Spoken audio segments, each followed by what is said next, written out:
All right, I will open this commission meeting up August 4th, 2026 at we'll just blinked over to 4 p.m. Those present are Commissioner Hedin, Commissioner Hadler, Commissioner Martinez, Commissioner McCurdy, myself, Commissioner Winfield, with Commissioner Canlis online. We've also got our County Attorney, Stephen Stocks, Administrator, Mr. Tyner, and Clerk Auditor, Dave Wojtek. And with that, we can start with pledge of allegiance. I pledge allegiance to the flag of the United States of America and to the republic for which it stands, one nation, under God, indivisible, with liberty and justice for all. Yeah. All right, thank you. And we will start off, although I don't see Mr. Kaufman here, have him scheduled for elected officials report. We know Dana or Quinn, if he is showing up. We want to move past what Kaufman was going to give his schedule next for his report. I'll see him on Waffle. We can come back to that if you like. Andrea, would you be fine with your presentation? All right, we will move into a presentation from the Sand Flats Director, Andrea Brand. And there we screen. Hang on, let me make a speech. And real quick, if we could, everybody, please remember, use your microphones, keep them close so that those online can hear. All right. There is a treasurer's report down Yeah, that's in the reports, and I wonder if that's, you know what I'm saying? I wonder if he just. We have him scheduled at 4 o'clock, so.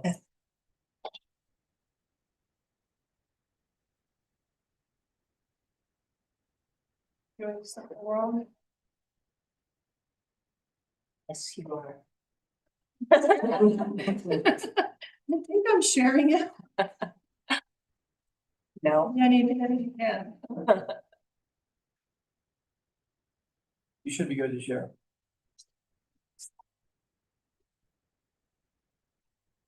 There's screen. Him follow. Says share audio, should I have that off? I would. Yes. Yeah, I don't know why it's not. Working. Real quick, while we're waiting for Andrea, I'd like to also acknowledge we've got the mayor of Moab with us tonight. Thank you, Joed. Good to see you.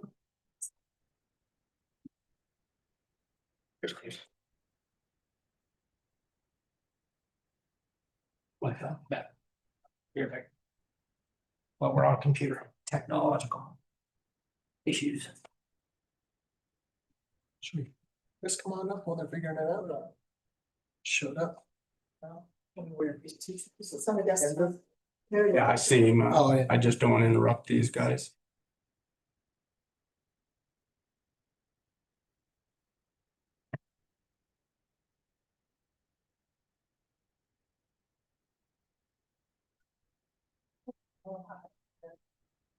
Okay, so then I can put it down. Slides. Okay, sorry about that. Okay, thank you for the opportunity to come before you today with my annual report. So Sand Flats, made up of 9,000 acres of bowls, fins, and domes of Navajo sandstone, petrified sand dunes, famous for the Slick Rock Bike Trail. Was the first, was created in 1969, was the first designated national recreation trail in Utah. We have both motorized and non-motorized recreationists, over 30 miles of 4x4 trails, including Hell's Revenge and Fins and Things. Hell's Revenge was awarded National Recreation Trail status as well in 2024, so we have 2 trails. With that status, we have our mountain bike trail, Porcupine Rim, and the new Raptor Route. 8 campgrounds, we have about 250,000 annual visitors, including families and friends, both young and old, who enjoy recreating at Sand Flats. Sand Flats is unique in that it's managed in partnership between the county and the Bureau of Land Management since 1995. We completed our 27th year of self-sustained operation last year. We operate as an enterprise fund under the county, so our operating budget comes exclusively from the collected fees. Sand Flats' mission is to ensure that the outstanding natural features of the area are protected from the adverse impacts of recreational use, provide sustainable public recreation opportunities, consistent with the character of the area, provide for public safety, reduction of visitor conflicts, assure continuation of positive economic benefits to the county associated with public use of the area, and maintain reasonable access.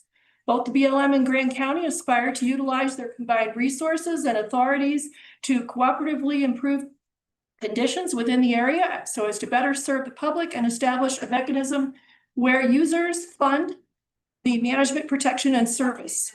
Grand County, Sand Flats, and the BLM partnership was chosen by the Executive Office of the President's Council on Environmental Quality as a premier example of local and federal governments working cooperatively to successfully resolve conservation issues. The impact on the local economy. The BLM reports that there are 99 permitted commercial tours and shuttle companies that operate at Sand Flats, and of these, 75 are local.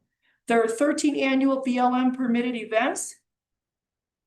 Thousands of people, close to 50,000, come to participate in these events and special recreation permit commercial activities. There's also dozens of local bike and OHV rental companies that come up to Sand Flats, and the BLM estimates that this contributes over 20 million to the local economy. So overall, since 2019, despite the pandemic, we had an increase in revenue of 20%. Comparing this year with last year, our visitation through May is up 6% and our revenue is up 20%. As you recall, we did do the fee increase, which I'll talk about in a minute. We have our Stewardship Committee, which is an advisory body authorized by Grand County Commission to advise on matters pertaining to Sand Flats. Committee is made up collectively of non-motorized, motorized recreational activity representatives, along with the BLM and the Grand County Commission liaison. So day-to-day operations, we have our entrance station, which is staffed from February through November. We have 9 trailheads, 60 miles of trails. We have 8 fee campgrounds, 140 campsites, and 6 group sites. We do all this with our 4 full-time staff, including myself, 4 to 6 seasonals, and 1 to 2 high school students in the spring. We staff the entrance station for fee collection, orientation, and safety. We maintain those 9 trailheads. We have daily front country patrols to check compliance, provide security and information. We have regular backcountry patrols to promote compliance and for safety and assess our maintenance needs, which of course includes trail maintenance. We clean and pump 30 toilets and trash removal with contractors. We have many educational kiosks and signs. So updates, the fee change this year that you folks passed after it was approved a few years ago by the BLM. The annual pass went from 25 to 35 and the campground went from 15 to 20 per night per vehicle. As I said, we have nearly 60,000 vehicles on Hell's Revenge each year, 40,000 on Fins and Things. The Slick Rock Bike Trail, the last 9 months of last year had over 50,000. And this year through May, 21,600 almost. And Falcon Flow had 20,000 last year in 9 months. And so that is rivaling a whole enchilada at 25,000 estimated users. The Sand Flats Road was chip sealed from the cemetery up to the end of the pavement last fall by the Grant County Road Department. And Sand Flats paid for magnesium chloride treatment, about 19,000 last year for that. We applied for a planning and design grant, which you folks wrote a letter of support for this spring. Unfortunately, the grant was not awarded. Falcon Climb was 2/3 built last year. It'll be completed this winter with GCAT and Sand Flats staff help. Motorized Trail Committee and Sand Flats staff, BLM, and volunteers were very busy this spring helping us get ready for the season. The Motorized Trail Committee had brought some ideas of improvements to the BLM. They approved them, and we got to work on fins and things, north and south, and then also on a ramp before the dinosaur tracks at Hell's Revenge. The dinosaur tracks, you might recall, we worked with the BLM heavy equipment operator to move the boulders out from the rim to protect those tracks. BLM paleontologist oversight as we were doing that, and Sand Flats staff and volunteers. And we created a new road there. And then we had a contractor bring in boulders to close off from vehicles, but not from pedestrians. The other part that was on Sitla property, and Sitla paid the contractor for that. The Gastonia Club, the local paleontology club, was out there with the paleontologists from the BLM, sweeping the tracks after this. And so we could do photogrammetry out there and record 3D images of these tracks.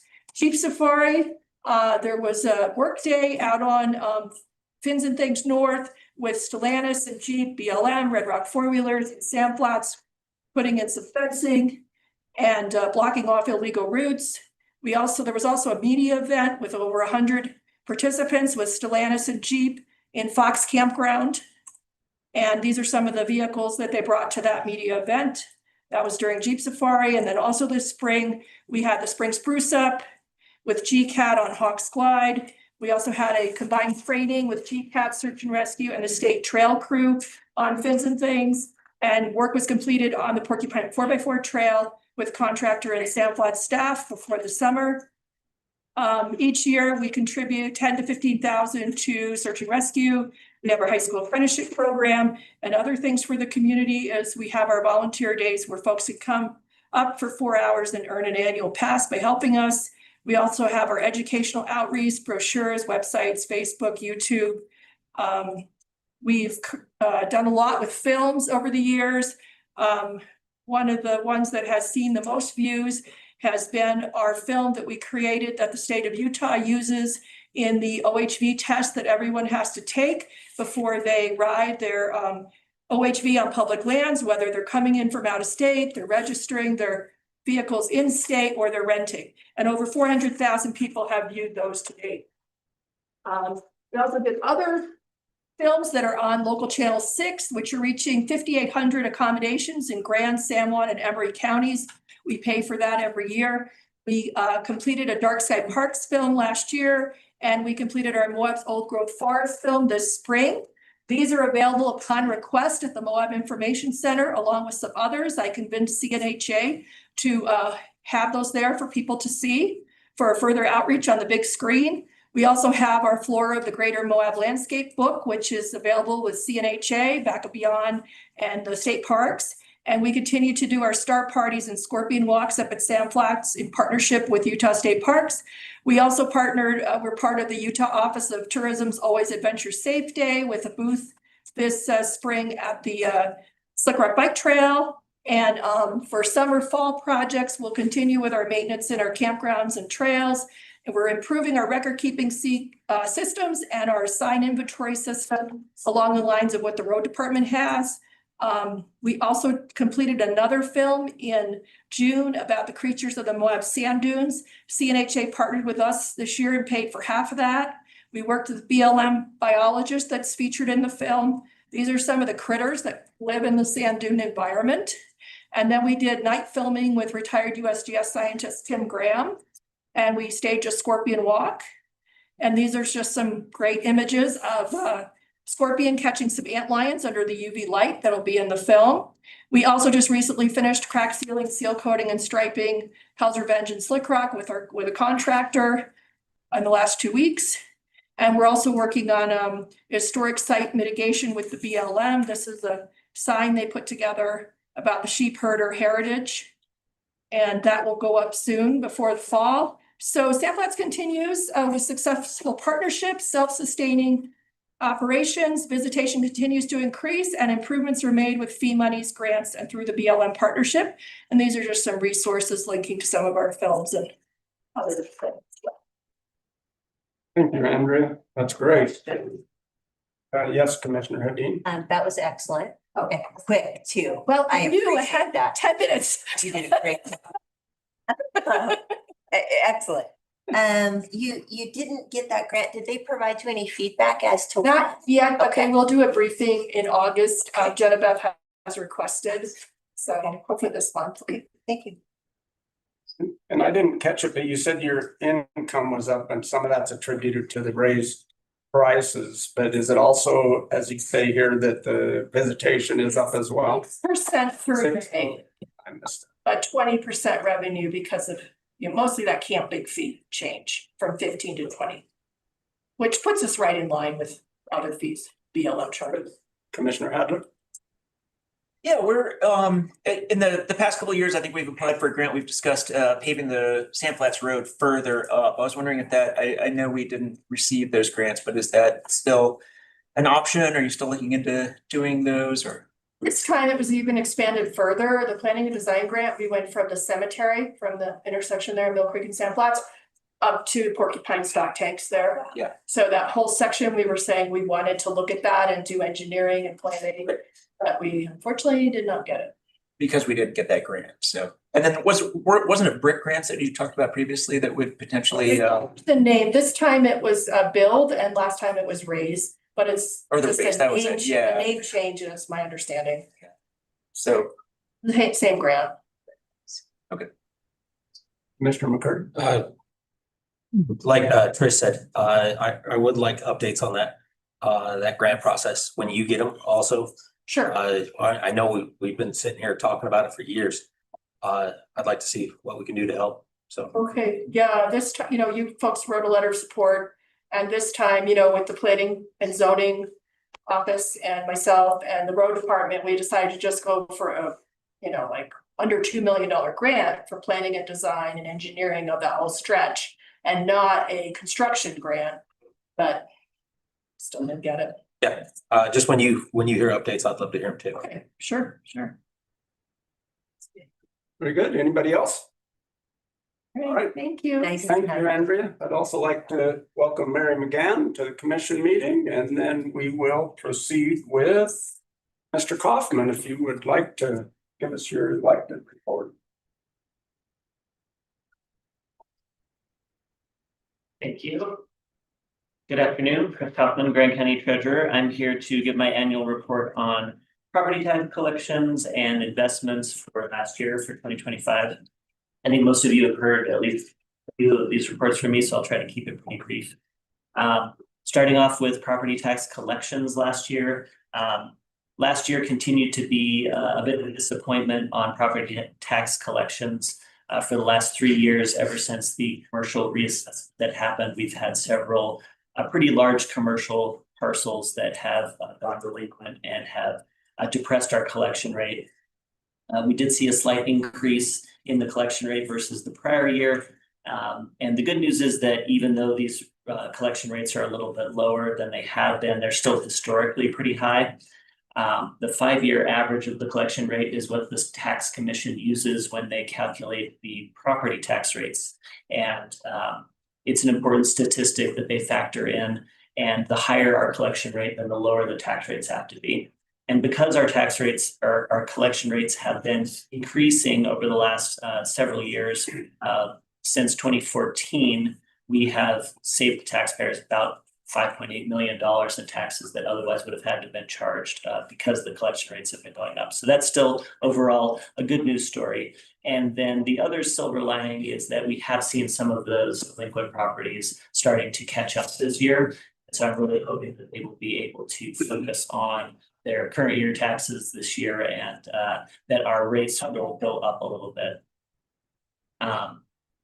Talking about back taxes, because the last 3 years have been a little bit lower on the collections, we did have a historically high amount of back taxes due at the beginning of this year at over 2.5 million, much higher than we've actually ever seen in the past.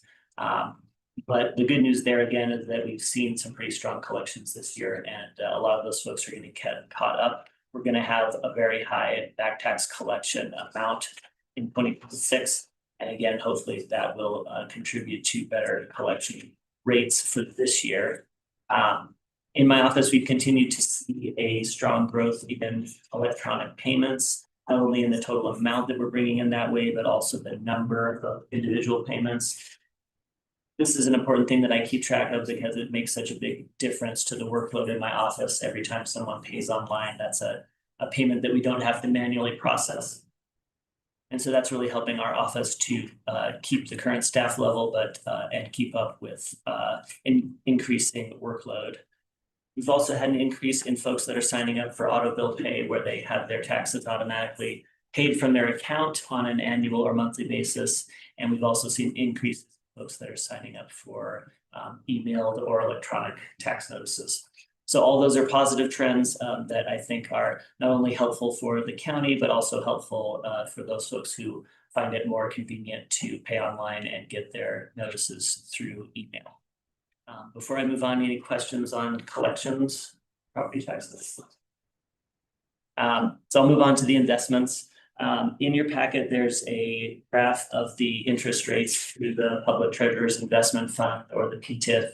After COVID, we saw the depression in interest rates. After COVID, we saw a steep rise in interest rates as the Federal Reserve tried to fight inflation. Over the last couple of years, it plateaued and has started to decrease. We have had historically a very large portion of our investments in the PTIF, and that was great as those interest rates went up. And as they stayed high, because the PTIF tends to track the federal funds rates very closely, it's generally invested in pretty short maturities. As we enter into more of an uncertain interest rate environment, nobody really knows where the economy is going. Nobody knows exactly what's going to be happening with inflation. It made sense to change our investment strategy. And so last year, I moved a significant portion of our investments out of the PTIF and into a portfolio that's managed by our investment advisors with Raymond James. And these are investment advisors that I've been working with for the past 10 years. And they have the ability to give our portfolio more diversity in the maturities so that we can hedge against interest rates going down. And in general, we should get a more steady rate of return on our investments that way. It does open you up to, if interest rates suddenly started rising, wish we hadn't done that. But I think the better strategy is to have more diversity so that we are prepared for any eventuality. In addition to the PTIF and our portfolio with Raymond James, we are also utilizing sweep accounts so that any money that we have in our checking accounts that are waiting to cover cash checks will be invested and earn interest. We also have another account that was opened last year that is giving us a guaranteed return higher than the PTIF, so we keep money in there as well. The overall picture is that we're just looking for every opportunity we can to keep our interest earnings up and find any ways to eke out a little bit more from that. There are also a couple of graphs in your packet showing the interest earnings from last year, which were over 1.5 million, very strong for the last 3 years. Again, that's primarily due to the high interest rates that we've seen post-COVID. And then also we have been able to maintain pretty high monthly average balances in the county's overall investment portfolio. We do expect to see, lower interest earnings this year, primarily because the rates are going down. Any questions on investments? Chuck. When we're looking at these, like that chart with the county interest earnings, this is across all accounts that the county has invested, all of our various quote savings accounts, unquote, I guess. Yeah, I did limit this graph now to more to city interest that's more attributable directly to the county. We do have some accounts that are money that we're holding for bonds and other things that aren't, the county is not going to get the interest, so it's those. But yeah, that is a combination of the PTIF and the other investments. Good question. Okay, I just have a couple other really quick updates. I'm really excited to announce that the county got enrolled in an important program that will protect our checking accounts from check fraud last year. It's called Positive Pay. It's a program where when we write a batch of checks, we also send to the bank a file with all the information about those checks. When a check is presented to the bank for cashing, they will compare that check to the information in the file. If there's any discrepancy, then the county gets a chance to review that and see if it's check fraud or just a mistake. It's a really great program and one that I'm very excited for us to have. And I want to give kudos to the clerk auditor's office and personnel services, especially to accounts payable and to payroll for working with my office to get this implemented. It's been going really smoothly, and those are the folks that are actually sending the files and making it happen. So I also wanted to mention that this past June, the Chief Deputy Treasurer retired, Mary Lou Lopez. She's been in the office for almost 5 years. I wanted to give a shout out to her for the numerous contributions she made to the office and the years that she put in. She will be greatly missed. I did want to call out one of her achievements that she had most recently, which was she worked really closely with the other offices in the county that contributed to doing our bank reconciliations. And she really made a lot of achievements in getting those done on a timely manner and making sure that everybody and all the different pieces were coming together and all those entries were being made into our system. And so it was really a big achievement for her, something she worked a lot on. And we'll miss her a lot. But I do also want to welcome the new Chief Deputy Treasurer, Lily Houghton. She's already fully settled into the office and working on her own projects to make improvements. So that's something that we're looking forward to. And then lastly, just a quick update on this past legislative session. Most of you already know about this, but again, this year there was a bill introduced that would have greatly reduced and changed payments and tax relief available to our low-income elderly and disabled folks. Fortunately, that bill did not pass again this session. And I do want to thank not only the House members, but all of the county elected officials who helped to get the information out about how important these programs are to our constituents and the difference that they make in their lives. And we don't know what's going to happen with this next legislative session. Some of the driving forces behind these bills may no longer be in place, but we're certainly ready to spread that awareness again about the importance of these programs in case that's needed. Any questions? Yes. You've always kept me in the loop on the what's coming up during legislative session. Please continue to do so. We'll be up again this year. Yep. We love killing those bills that we all hate. It'll be interesting too to see, Chris, who, if anybody picks that back up, being as Kay was not reelected, so it's a possibility maybe we dodge it. We'll see. Nobody knows. Nobody knows. At least I don't. Yeah, thanks for your time and Thank you very much more. All right, with that, we will move on to our public hearings. I've got a public hearing to amend the ordinance 725 major utility overlay. Mr. Andrew Jackson to help us with that. Also want to note, as Andrew reads through this, that the body will consider suspending the rules and voting at this meeting. And if not, the hearing will remain open until 5 p.m. on Wednesday, August 12th. And that item is number 9 later in your agenda if you're watching the agenda. Andrew Jackson, Grant County Planner. Just a note on this item, what it isn't. This is not a rezone. It changes no zoning, no overlay boundary, no land use, no general plan designation. It's an ordinance amendment that corrects 2 conditions on an approval the county already granted in ordinance 725, which applied to the major utility overlay to the city's Moab, to the city of Moab's water tank site. 1 condition set a completion date that's already passed, It was only like a month after the ordinance passed. The other describes the required development agreement in language before it didn't match what was in the land use code. And so this ordinance amends that. We have to follow through section 9.2 for the procedure for approval, which went to the planning commission. Last night, it was a 7-0 vote in favor of these two amendments to ordinance 725.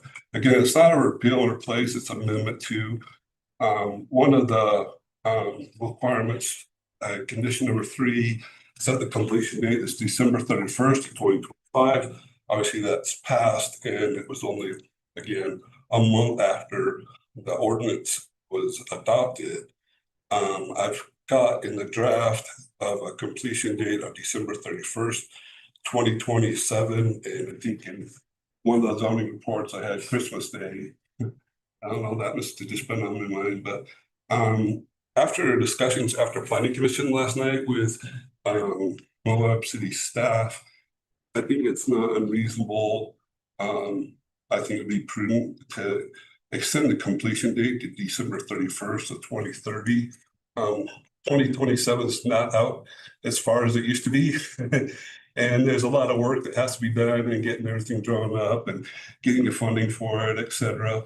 The reason why we have a date in there is we don't want to be like that children's song about the bridge in Avignon that's in southern France. It's only halfway built. It's actually was built all the way 1,000 years ago, but it was destroyed a couple times by flooding, and so now it's just half a bridge there. So we're going to make sure that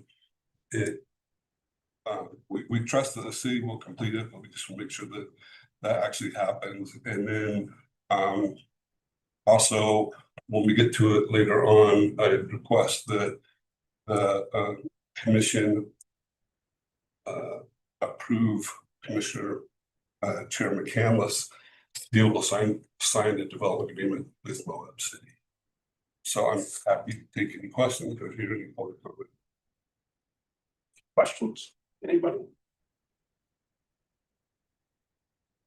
Any public comment on this one? I think it looks like you're in the clear, Andrew. Thank you. I believe, no, the next one isn't yours. All right, that will remain open unless the vote is to suspend the rules, and so we'll look at that again on the number 9 later. So with that, We do it on the action item. yeah, on the action. When it comes up to. Thank you. So we've got number 2, a public hearing to amend the 2026 budget and 2026 consolidated fee schedule. Gabriel Wojtek, clerk auditor. Thank you, Vice Chair. All right, so there have been a couple of budget workshops by the commission that have discussed this, the proposed amendment in detail. I'll provide a quick recap and an update as of yesterday is when this document was prepared and is in the agenda packet of all those proposed amendments discussed. I'll try to do so briefly. Hit on the high notes. There are a number of revenue projections that are updated and proposed to be amended in the budget based on year-to-date actuals and some adjustments in projection methodology. There were some revenues that were adjusted based on more information that we have regarding a variety of revenues, whether, based on what we budgeted for and what actually came in and what can be reasonably projected through the end of the year based on what our year-to-date actuals are. So that, since we're doing an amendment, it makes sense to try to, craft a budget that is as accurate as reasonably possible based on the information that we have available.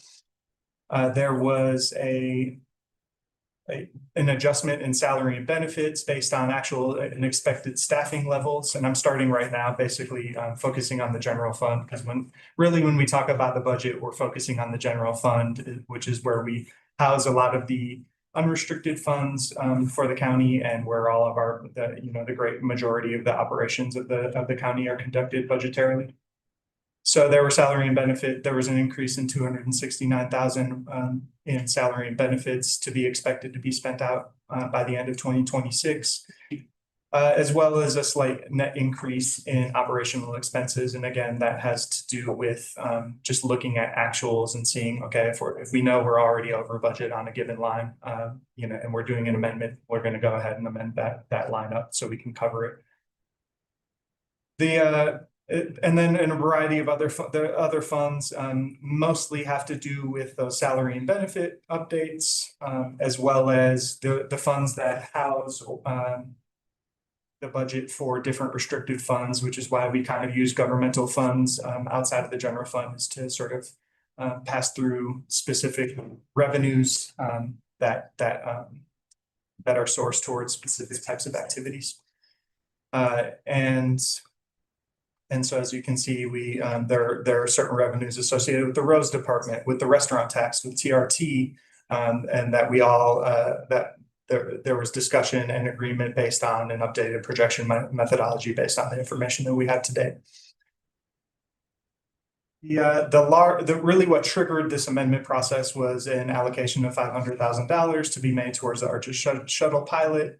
And in order to do so right now in Fund 47, there's an allocation of optional sales tax funds that are housed in the reserve balance of that fund, an allocation of $350,000, as well as a novel allocation of $150,000 out of TRT mitigation to make up the entire $500,000, which was a new appropriation introduced into the 2026 budget. Another highlight that came up at last Monday's meeting is that part of an agreement with the Grand County EMS Special Service District was for them to give back the allocation of PILT that they were allotted by this commission late last year in exchange for the increase in the tax rate that was implemented. And so that excess amount of PILT, which I can find where that is. Here it is, 189,552. That amount that given back of PILT was used to fulfill 100% allocations made to the Solid Waste Special Service District and the Recreation Special Service District in their initial budget requests. There is some excess PILT that we'll have to track in that fund. And hopefully we can, at the end of year amendment, we can find a way to utilize that 51,552. So we're not carrying that separate type of restricted fund revenue in that fund, which would be my recommendation. And I think that really sums up all I need to talk about. These items were discussed in detail at budget workshops, in addition to the documentation I provided in the agenda summary or in the agenda packets for those workshops. And that's a sum up here. And this is a hearing that the public will be able to speak on, and the potential approval of this proposed amendment would occur at the next commission meeting. And that public comment will remain open through Wednesday of next week, correct? 5 p.m. All right. Any questions, Commissioner? Any public comment on this item? Yes, ma'am.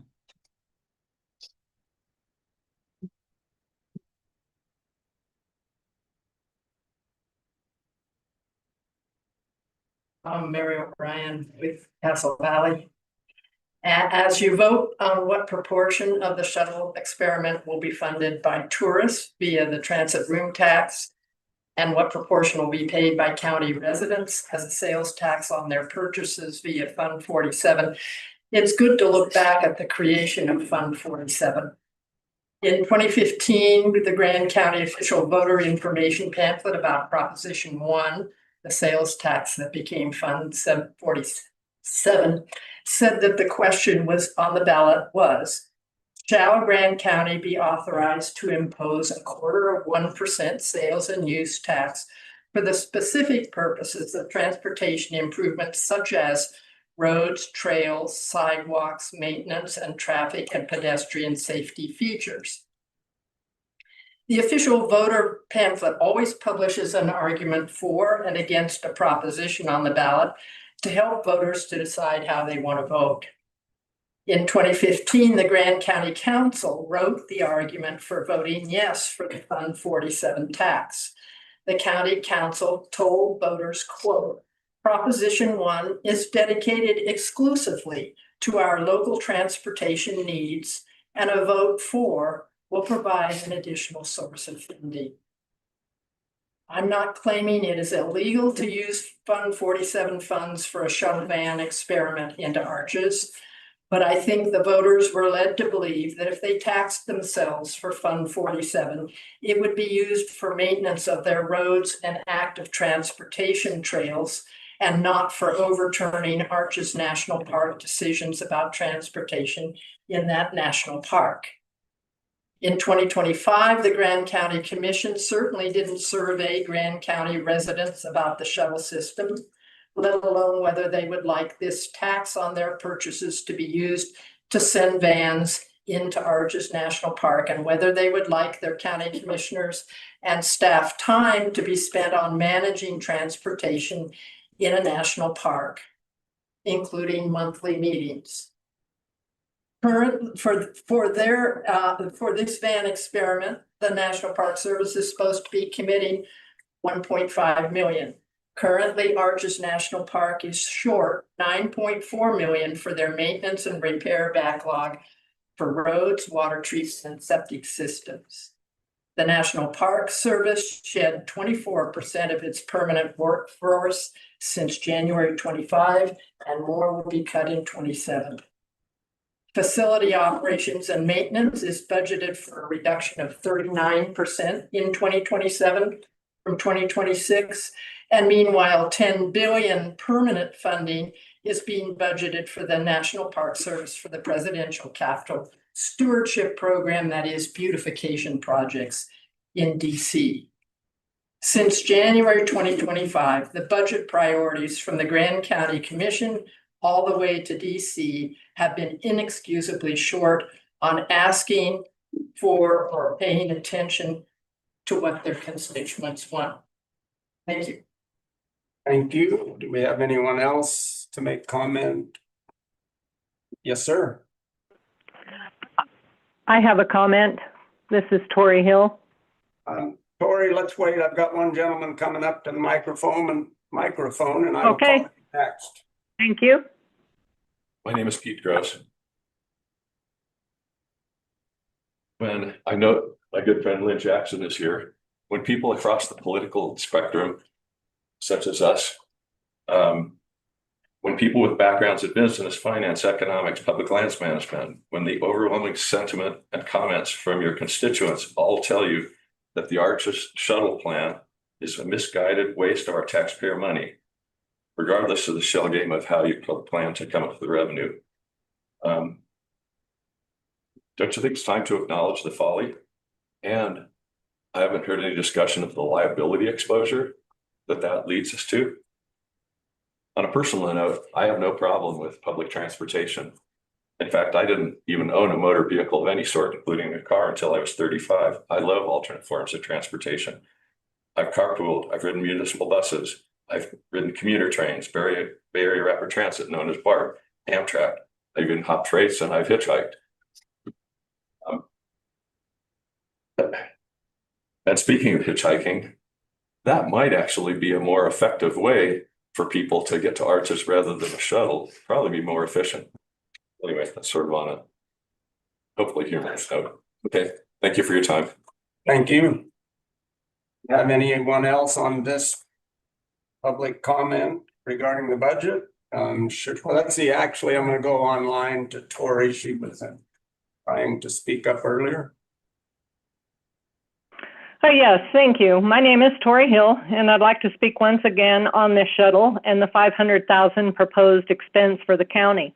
You have already spent $60,000 for a study on the timed entry system that only validated what the majority of our citizens and business owners were saying all along. Visitation in Arches may have dropped by 14%, but overall spending in our county and visitation to other places in our county increased. The timed entry system was working. People liked it. Businesses did better. Easing some of the congestion in the park made it more enjoyable for everyone, the Park Service included. This kind of project and expense should not be brought before the commission mid-year with no public input. Was there a survey or an advertised public comment period on this that I missed? It seems to me you owe it to the citizens of Grand County to ask if we even want the shuttle system or the expense of it before implementing a pilot program. After all, pay your salaries, and some of us elected you. As a treasurer of Castle Valley who is always pinching every dime to save our taxpayers' money and to balance our budget, I cannot fathom how you can justify spending $500,000 on a shuttle pilot that will only serve a very few visitors. Castle Valley just spent $500,000 out of $1 million on a critical culvert project. We had to save for over 10 years to even have the money to do it, and now we can't pave our road. We are extremely grateful for the grants that paid for the other half of the culvert. I can see no benefit to this to our county. The citizens who pay taxes will not see any benefits from this, and the majority of tourists will not see any benefits. What about liability? If someone dies of heat exposure waiting for a shuttle after they have run out of water or can find no shade, who is liable? From your cooperative agreement, it looks like Grand County is. You plan on funding this from Fund 47, which is for county parks, trails, and recreation, not to fund national park projects. That should come out of federal funds. From what I understand, you plan on taking half of the reserves in Fund 47 to finance this program. What happens when we have another need for those funds and you have spent it here? Will you then pull it from our general funds? How will you fund this project in the future? More of our tax dollars? Which brings me to my final point today. By implementing this project, you are actually triple taxing Grand County citizens. This will be paid for by the county, the state, and the feds. We citizens of Grand County pay county taxes, state taxes, and federal taxes, which is in essence triple taxation. And you haven't even asked us if we want it. Before you finalize your vote on the shuttle and this expenditure, I would really like to hear from those of you who are pushing this through. Who do you think that this project will serve? You owe it to all of us to say so. And it is also your responsibility to find out if Grand County really wants this before spending the money. I hope this makes a difference. Thank you. Thank you, Tori. And then I had two arms up in the commission. I'm going to go with the lady first.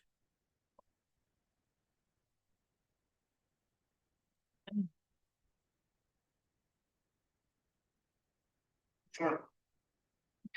My name's Allison Mathis. I'm a resident of Moab. Like previous speakers, I'm going to talk about the use of Grand County tax dollars on the shuttle system. I think this, what we saw in what Gabe presented of moving the $350K from Fund 47 to go towards the $500,000 of Grand County part of the shuttle system means basically we can't afford it. At previous meetings, Mr. Martinez stated very clearly that he thought there was tons of money, I'm paraphrasing, plenty of money in the TRT mitigation fund, and basically we could get something, again, I'm kind of paraphrasing, for almost nothing. This movement of the money that's supposed to be for us shows that that's not the case. Additionally, I contend that Grand County residents are not going to be benefiting from the shuttle system. I doubt that people will be riding it, and I will argue that the shuttle system will harm Grand County businesses.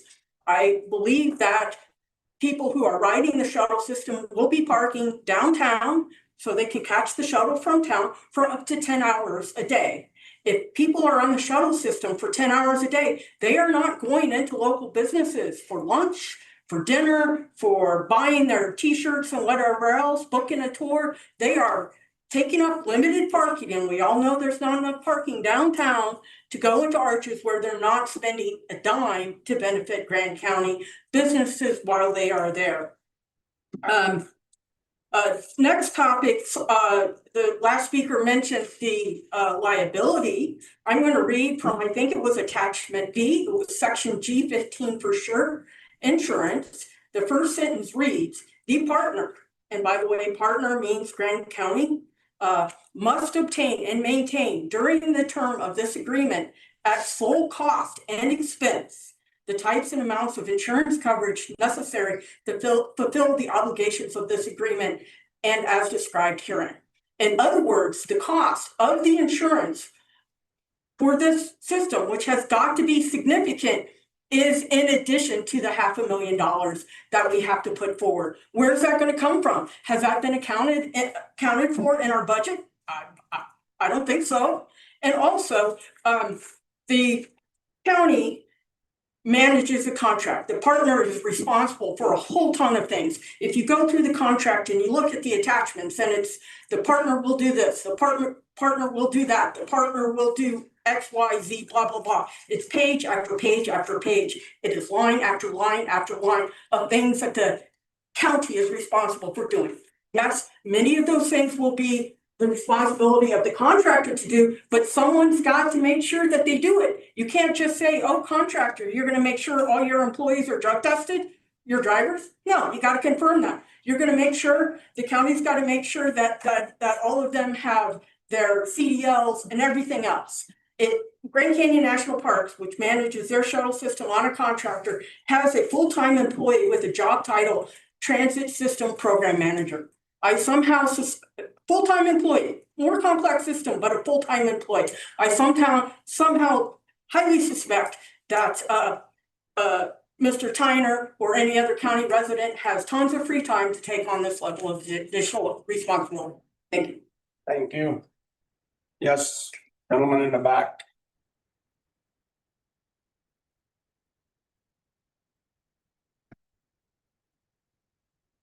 Glenn Jackson, Graham County resident. I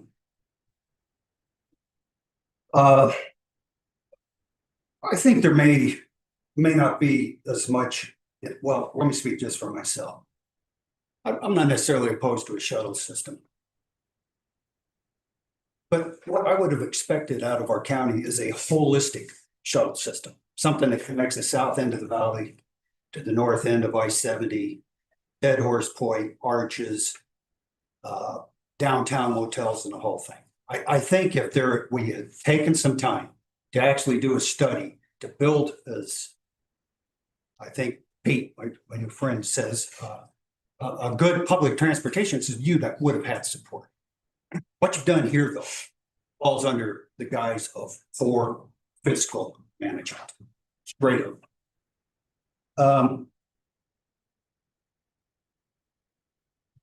$500,000 of taxpayer money in a county our size with what, a $20 million budget is nothing to be sneezed at. And it doesn't matter how you move the money around and what shell you put it under. It's coming out of our pockets. And I think there's a lot of people in Grand County that are fed up with their taxes going up. We pay more sales tax now. Thank you. We pay more property tax, and I know that's not entirely your fault, but I know mine went up $1,500 a year this year. People are done, and we're fed up with being taxed to death. If there's an extra $500,000 laying around in our budget, I think most residents would like to see that put towards some kind of a tax reduction program, not creating to subsidize the national park with the system that they had previously analyzed and declined. That is what I don't understand. $500,000 could be used to pay, employee COLAs this year. $500,000 could be used to kickstart the Spanish Trail multi-purpose path, which has been discussed ever since I was back on a commission 12 years ago. Money has been set aside. That is a direct positive impact to the citizens of this valley, not to a bunch of tourists coming down and want to take a shuttle out to Arches National Park. To me, it's a subsidy. It's the benefit is primarily for the few out-of-town visitors. Maybe some of this spins off into more visitation and increased business. We don't know, but I don't know how you'd ever tease that out. So I'll close up here. I expected more when I worked hard to support and help elect some folks. I expected from a conservative standpoint, fiscal responsibility. And I'm here to tell you today, this isn't it. So I'm a little bit disappointed. So thank you. Thank you. Do we have anyone else? Yes, please come forward. Do we have anybody else online? Will you remind them to raise their hand online? Okay. Yeah, if anybody else is online, please raise your hand so we're aware that you want to speak. Thank you. Go ahead, ma'am. Hi, my name is Samantha Derbyshire. I am the owner of Whole Enchilada Shuttles. I did not have time to prepare because I found out about this at the last minute, but here I am. Fund 47 is what manages or takes care of our paved trails. Our paved trails are how my riders return to town at the end of their ride. They need safe ways to return to town after their bike ride. Many of them are tired from riding 20 to 30 miles and they need a safe return. Fund 47 also is where the salaries of Maggie Logowitz and Evan Smiley, who run GCAT, come from. Those positions are crucial to the maintenance, upkeep, and expansion of our trails in this town. Trails that my business relies on. Fund 47 could also help fund the Spanish Valley Bike Path, which seems to be very slow moving, and as a resident of Arroyo Crossing, is very much needed. It is very unsafe to ride on Spanish Valley Drive in and out of town. I have a bike, I do it, and I am terrified. As we it feels like we're turning away from our trails and upkeep and expansion in many ways. And also a big push for motorized recreation over everything else. More places to bike, people are gonna go elsewhere because we don't care about them anymore. And lastly, a 10-day RFP was a total disregard for the local businesses like mine who could have presented a bid to build our businesses, to expand, to bring in money to our businesses and that money stay local rather than going to outside sources. So that's what I got. Thank you. Thank you.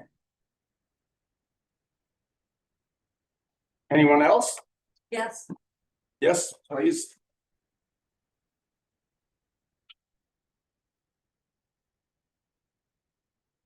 My name is Neil Sayad. I'm a Grand County resident.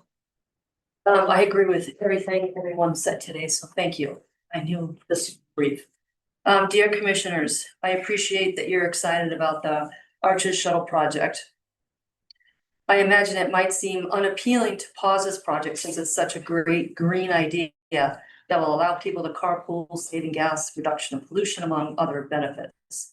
However, I kindly encourage you to change your course of action and rethink digging in your heels.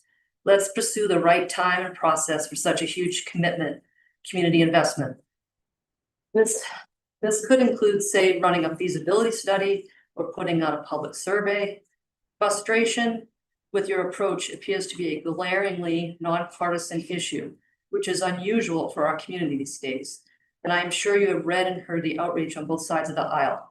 Please lay down your sword. Thank you. Thank you. Do we have anyone else? Yes, sir. Thank you. I am AJ Throgmorton. As always, thank you all for everything you do, Commissioner. It's not an easy job, so thank you. I gotta say, I agree with Mr. Jackson that a full valley multi-park shuttle system could definitely be awesome. Given this is just a pilot, as we're gonna speak on here, we're gonna have plenty of data to evaluate something like that. I would say that it's kind of wild times when it's the conservatives in the room who are touting public transit, so something to be said there. One thing's for sure, this shuttle system is not a mechanism for telling people they can't visit their national parks, so that they can only do so during certain times. It's going to replace individual vehicle trips with shared transportation. It's going to reduce pressure on roads and parking. It's going to give us actual ridership and cost data. And it represents a new philosophy where we mitigate tourism and manage access intelligently rather than solely restricting it. When we look at the ACE plan overall, which is the larger picture this shuttle system fits into, it's that it includes consideration of improved trails, both bicycle and pedestrian trails, modernized infrastructure, better distribution of visitors. The purpose isn't simply or only to bring more people here. It's to manage the people who are already coming in a way that reduces congestion in Moab and across Grand County. I read that, or we're gonna be using a combination of TRT mitigation and Fund 47 to help secure the 2.5 million from the state and federal partners. Given that over the first 6 months of this calendar year, TRT revenue is reportedly up 35% based on projections, approximately $950,000. I think that additional revenue helps absorb this investment without requiring ordinary departments to shoulder those costs. Compared to previous Fund 47 uses and a couple of issues we've had with the state, I think this one makes complete sense. Now, given tourism remains the sole economic engine that we have, I think it's unwise to depend on it while also opposing practical investments that are going to make it function better for both visitors and residents alike. This current commission has taken criticism for changing direction, for investing in access, and betting that stronger management of our visitor economy will produce results. Revenue is now outperforming projections. The shuttle's moving into a real-world pilot to continue that performance. Because of this commission's efforts and these results it's producing, definitely inclined to continue placing my faith in that direction. Thank you. Thank you. Anyone else? Yes, ma'am.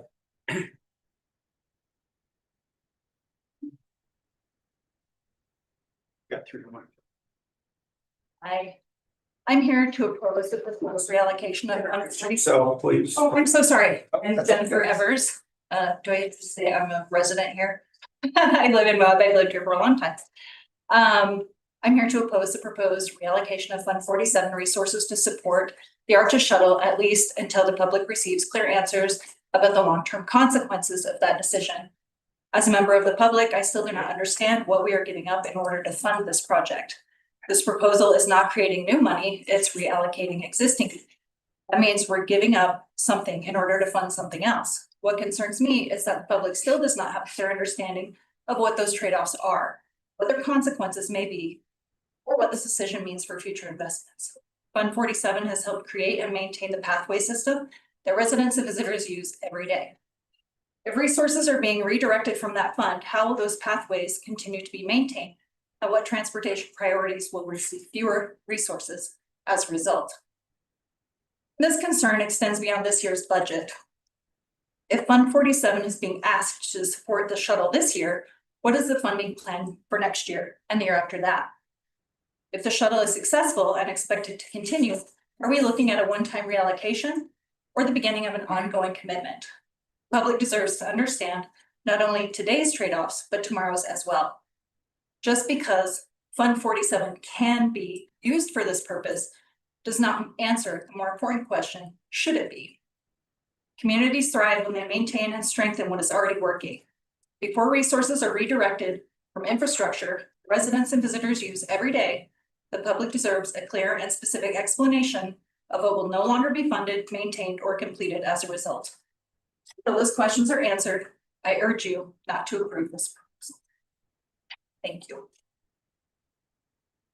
Thank you. Do we have anyone else? Where have you been? Have someone online. Some Smith. I can tell. I got it. Introduce yourself and. I'm Aaron Lindberg. I'd like to also address some of the issues with the funding of the shuttle system in relationship to which piles of money it's coming from.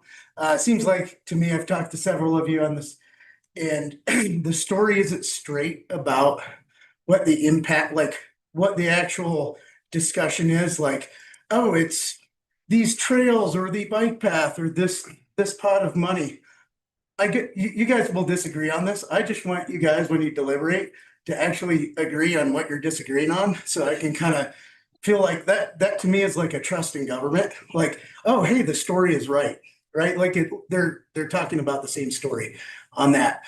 And I worked for Trail Mix, or I didn't work for them. I volunteered a lot. Was on the board for a lot, and I remember, we were the mountain biking people and the horse people. And when we set up Trail Mix and turned it over to the county, it was Curtis who was like, wow, Trail Mix is the I remember he rolled his eyes and he was like, the mountain bikers, I gotta say, they're an economic driver for Grand County. And, that like, I try to ride my bike 3 or 4 times a week. I'm using those systems. I guess what I'm saying that is that came and I remember us handing it over the employees and all that to the county being like, hey, we built all this stuff. We're entrusting you to maintain them. And I guess I'd leave it at that. Thank you. Thank you. And Quinn, who do you want to call online first? Do Pam Hackley. Pam Hackley, if you'd like to proceed, introduce yourself, please. Hello, can you hear me? Yes, we can. Thank you. My name is Pam Hackley. I live out in Castle Valley, resident of Grand County, and I would like to speak to the Arches Shuttle. I didn't catch the name of the woman who made comments prior to the man that just stood up. I would echo everything that she said regarding the proposed shuttle idea. I think the money I'm concerned about the way it would drain the county's funds that have been set aside for other purposes. And as well, the commission has discussed on many occasions about giving a COLA to county employees. I think that's a higher and better use for any extra money that we're going to spend that might be challenging the budget for the county. Thank you very much. Thank you, Pam. Who next? Antoinette Firestack. Antoinette, please introduce yourself and go ahead.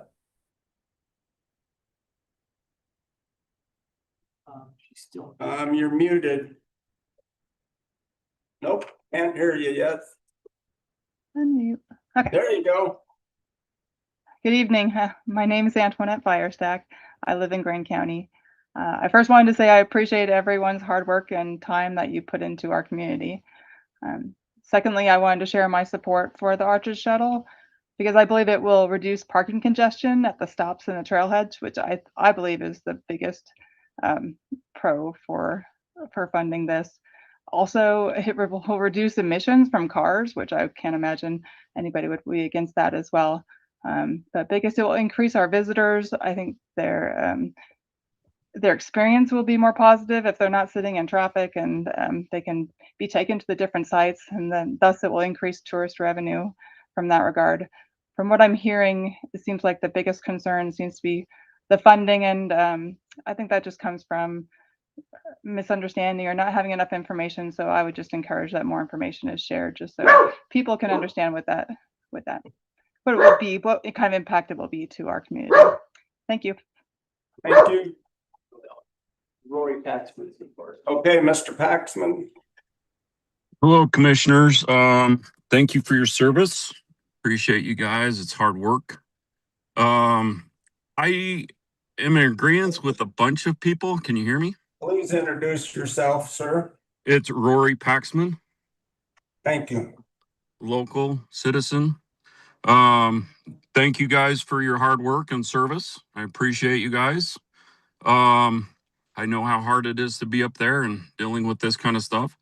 My thing is I really wish that you guys had been a little more transparent on where we were getting the money.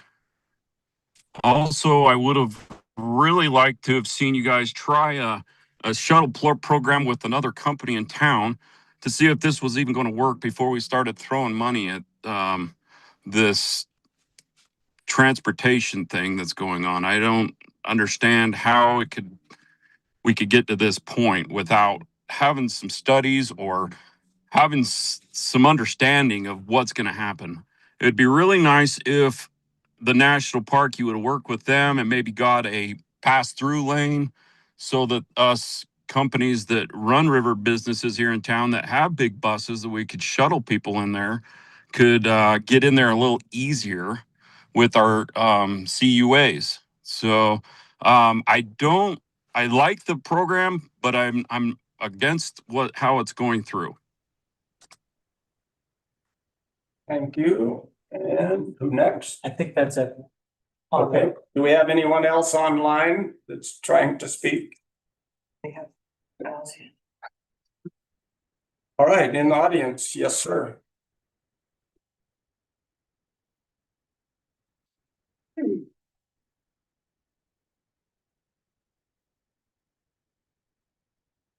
Hello, Commissioners. My name is Neil Herbert. I live in Grand County.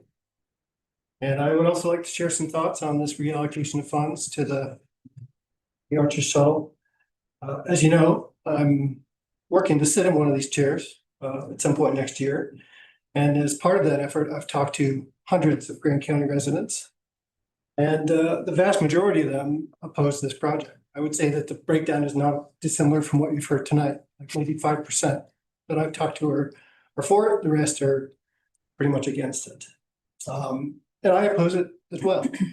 I'm intrigued by the idea of an Arches Shuttle. I think done right, it would open up amazing opportunities and experiences for Arches and reduce congestion and all the things we've heard about. But I think the manner in which this is being done, the way this effort is unfolding is really concerning to me. I'm concerned that you're moving way too quickly, haphazardly, and ignoring a lot of expert advice.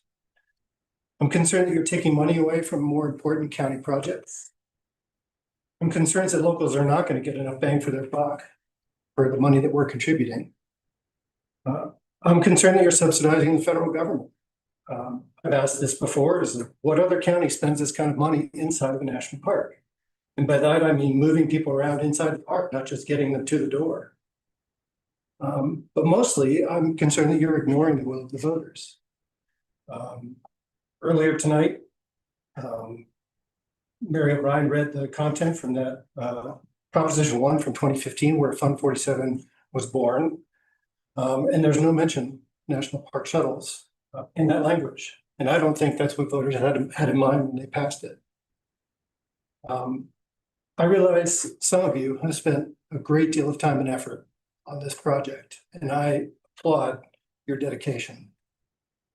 I really hope that you are seeing something that I'm not seeing, and that this somehow ends up being a benefit for our county. Thank you. Thank you. Anyone else? Mr. Stott, please come forward, introduce yourself. Hi, my name is Dan Stott, I'm a county resident, been here for 34 years. I watched a lot of issues back and forth in this county and the city. The shuttle program, I'll bring that up because that seems to be everybody's topic. To be honest with you, I wasn't a fan of it to begin with. I wasn't a fan at all with the timed entry. And as the time entry went, pilot program, so it expired. And I was happy to see that happen. I did notice, because I do a lot of hiking in the spring and late fall, winter in Arches, there was a very large amount of people due to no snow, warmer weather in Arches.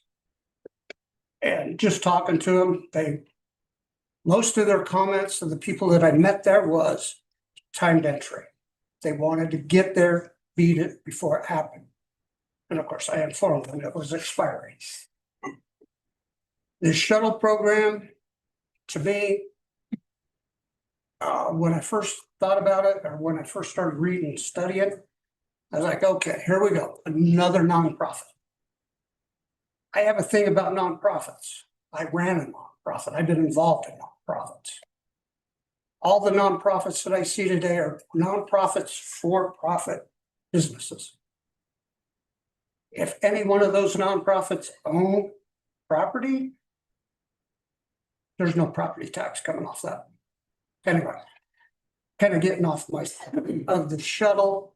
Here I'm thinking, okay, here we go, another nonprofit. I found out it's a little different.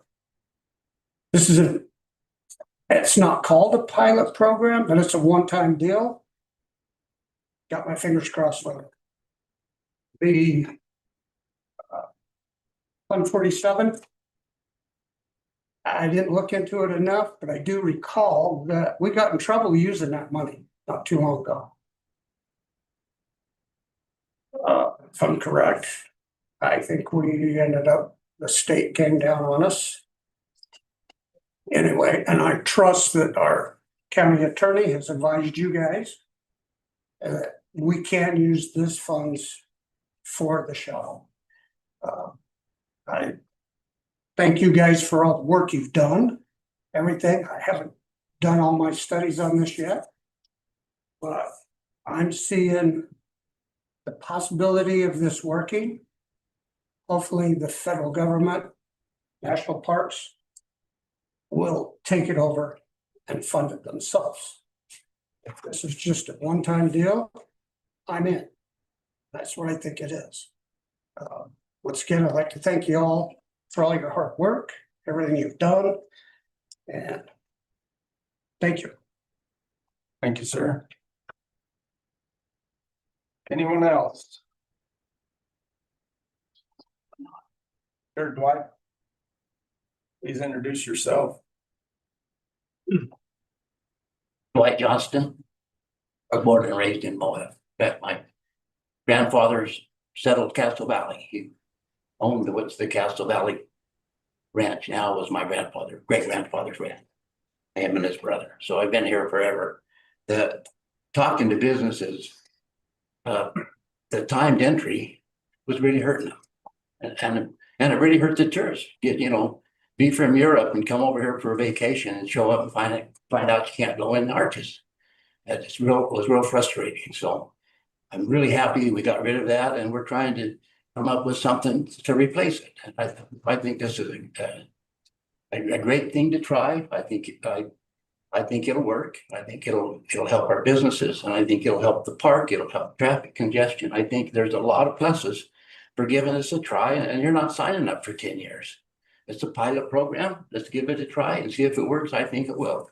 And I'm kind of amazed at the people here complaining about the money, that we're just so happy to spend all that money on trail ambassadors that basically just told people we're not to hike and handed out a little water.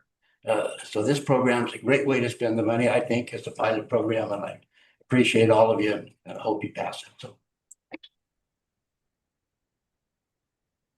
Thank you. And do we have anybody online?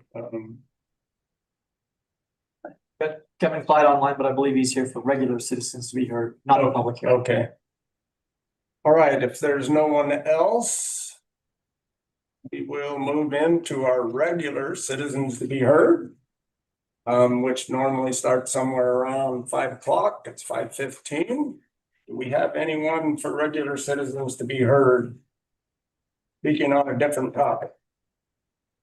Yes, please. Any topic, even one that they acquired previously. Mary O'Brien, Castle Valley. The majority of this commission prides itself on, quote, getting things done. It certainly has gotten things done in terms of inserting themselves into transportation management of a national park. In June 25, the majority committed $60,425 to the Kim C. Gardner Institute to study whether timed entry contributed to a downturn in the economics of the county. In July 2025, not waiting for an answer, the majority asked Department of Interior Secretary Burgum to scrap timed entry because it was contributing to downturn in county economy. In November 2025, Commissioner Martinez introduced the ACE plan for visitor transportation in Arches. The majority passed it. The next month, in December 2025, the ACE plan was presented to Archers in a closed-door meeting with the state and feds and county commissioners presenting their plans for managing transportation in national parks near them. In May 2026, the Gardner study was released showing that, in fact, timed entry had not resulted in an economic downturn in the county. In the same month, the majority voted to commit $500,000 out of the budget to contribute to a $3 million one-year shuttle system experiment. Now, in August 2026, the commission may vote to switch some of the 500,000 to Fund 47, with tax county residents, taxing on their purchases.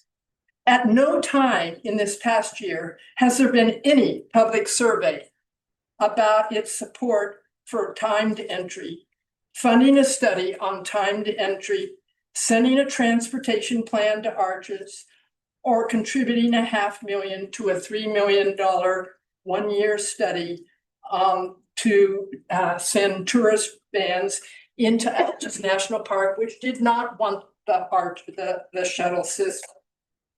This is how things get done by authoritarian governments all over the world. Anyone else? Yes, please.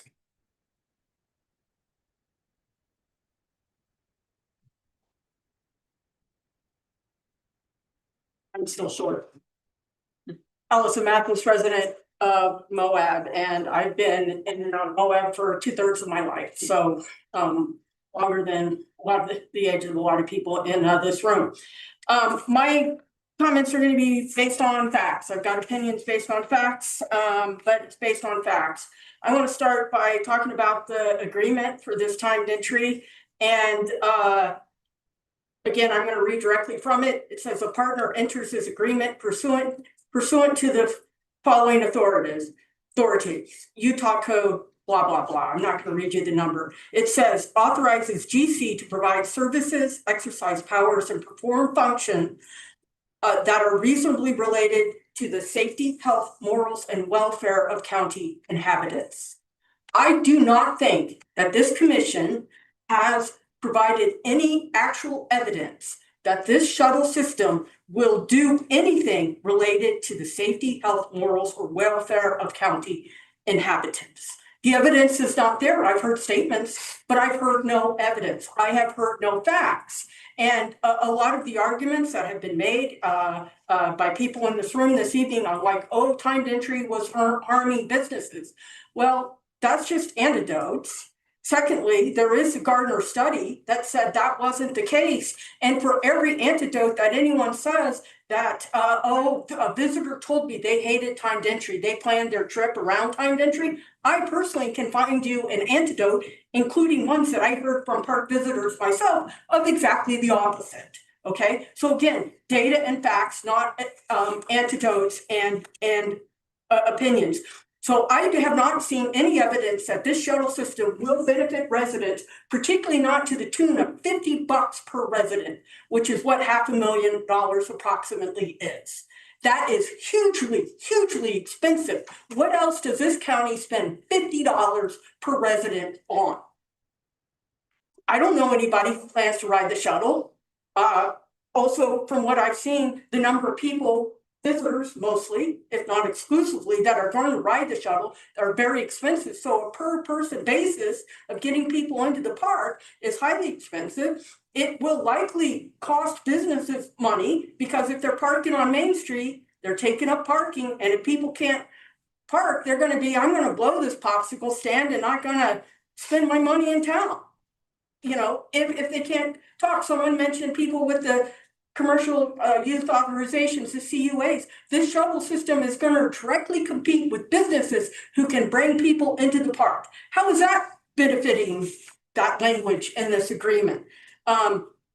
Also, one thing that's greatly bothered me about this commission is that it seemed to put all of their eggs in one basket related to tourism, and that is tied to Arches National Park, versus taking the opportunity to look for other ways that we can increase tourism that will directly benefit businesses in ways that a visitor spending time in Arches will not do. Thank you. Thank you. Anyone else? All right, let's go on the line. I think we've got a couple there. We'll start with. Hello? Hey, excuse me, online, This is Rory again. Rory Paxman. Okay, yep, thank you. Can I talk at the consent or for the citizens to be heard? Yes, sir. All right. Rory Paxman, Grant County resident.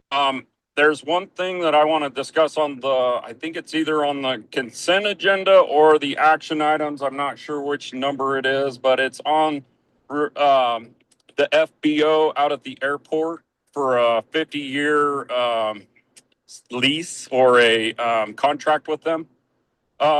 In the previous years, we've only done 30 years. I don't think any of you have spent a whole lot of time out there. But I think you need to spend more time before you decide what you're doing with that lease agreement with them. Especially because it's going to be more of a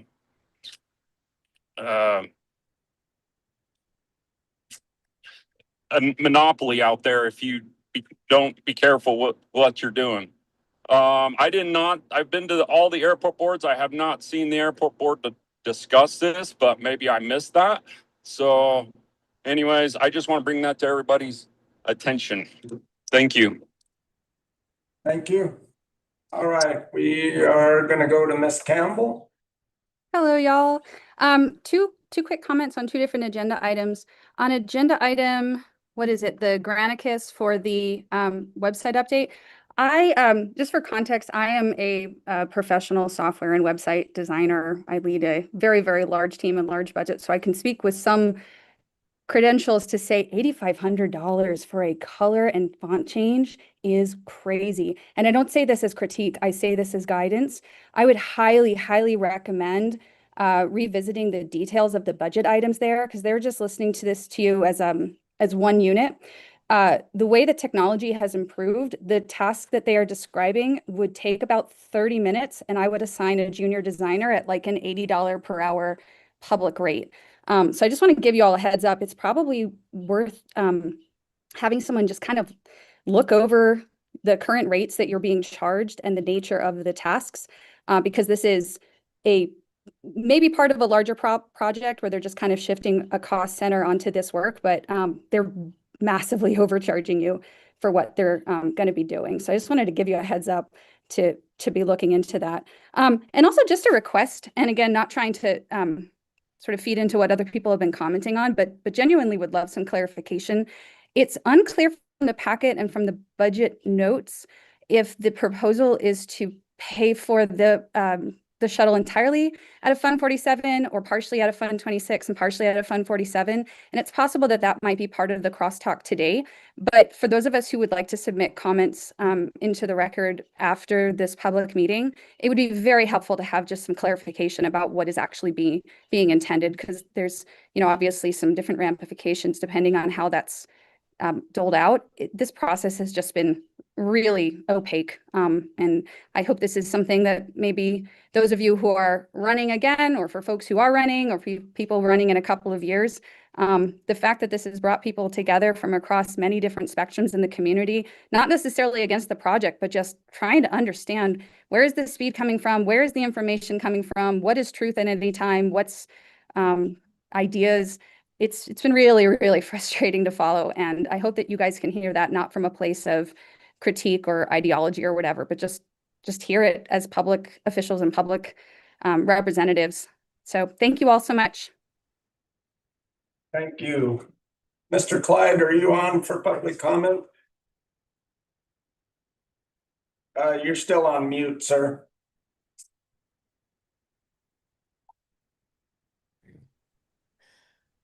Just listening today. There we go. Now we can hear you. Please introduce yourself for the record. He said he's just listening. Oh, you're just listening? Yes. Okay, thank you. Do we have anyone else on there, Quinn? I don't think so. Okay, if there's anyone else online, please feel free to raise your hand. Otherwise, we'll go back to the audience here in the chambers if there's anyone else that wants to come forward.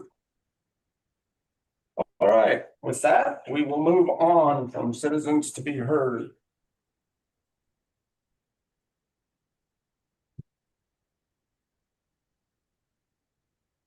Let's see, we will move into our general business action items and discussion and considerations for approval. We start with commission members' disclosures and future considerations. Yes, Commissioner Martinez, or excuse me, Commissioner McCurdy. disclosure and then future consideration, disclosure that my wife works for the sheriff's department and future consideration. I'll have to get back to you in just 2 seconds. I can took down some notes. Let me find them real quick on some tax, part of our tax class that we want or that we did. BOE training? The Board of BOE Equalization. Board of Equalization training. We need to move forward with some of the facts that they brought. They brought some, technically it was pie charts, and they brought some pie charts. They brought some property tax estimated calculators that Washington County was using. I want to put it as a future consideration to reach out to Washington County, see if we can get those and apply them to our website. It was a property tax calculator and a percentage based on where your tax money goes in our county. It was a simple pie chart, but yeah. Yeah, it's just a website on their, I think it's on their auditor or assessor's office, that it just has a breakdown for where individual parcels of property. It probably is something for the admin office maybe to tackle and to see if we can communicate with the assessor's office, get that information, and then talk to Matt or whoever's going to upload that onto the website. I don't know if that's something that we get permission from the assessor to put it on that portion of it. But I think that's even if it has to go to the front page or to our face page on our website. I know many constituents that would love that the tax information on if they're looking at a new property, et cetera, the calculator they had, and the simple breakdown of the pie chart that had the percentages and the breakdown of which taxing entity had an amount of taxes with that estimate. Commissioner McGann? It's not on the agenda. I thought I had something, but it's not on this. It's nothing. Okay. Anyone else? Oh, we on disclosures. What's that? Are we on disclosures? Yes, we are. Okay, yeah, okay. And future considerations. Thank you. Anyone else?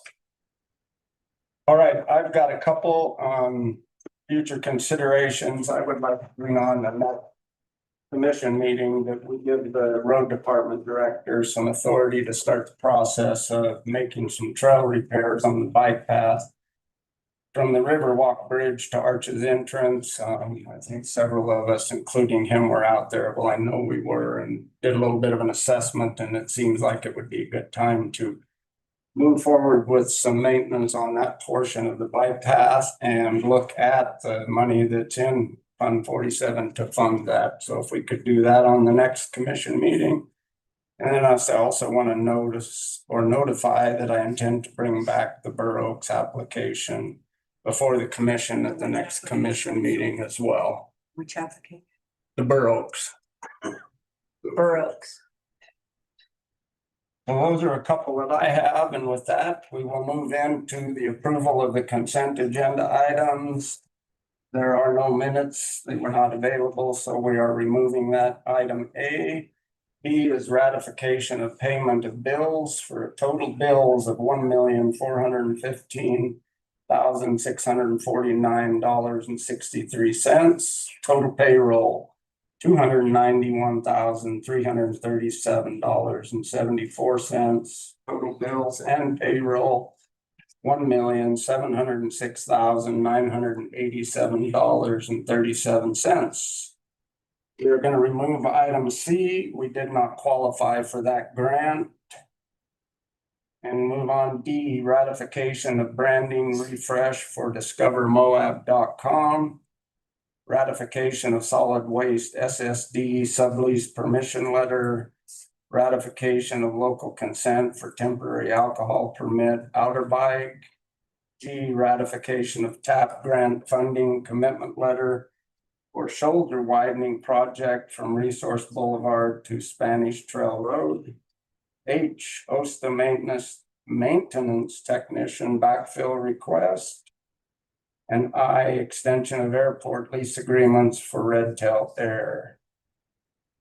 Here, Yes, ma'am. possible, I'd like to remove item I from the consent agenda to discuss separately. Okay, so we will look for motion for items through H and leave I. We will move it down to the end of our agenda. Commissioner McCurdy. So moved. Motion by Commissioner McCurdy, second by Commissioner Martinez, all in favor? Passes unanimously with Commissioner McCandless waving online.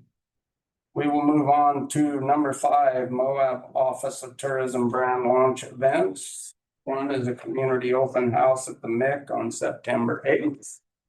And 2 is Mud Springs Ribbon Cutting and National Interscholastic Cycling Association NICA race on September 11th. Hey, Ben, where you been? Grabbing it. Thanks for having me. Yeah. Before I get started, I just wanted to say quickly, our office has been nominated for Tourism Campaign of the Year from the U.S. Travel and Still Awards. It's a organization in our industry. It's their top award. Oh my. The only one of you guys really think it. It's their top award. And we're up against 2 cities in New York and Denver, New York City, Austin are in the category of spending. That's recognition of our ad agency, and you all for enabling us to do work. We feel like we already won. But to the agenda. This item is for 2 events.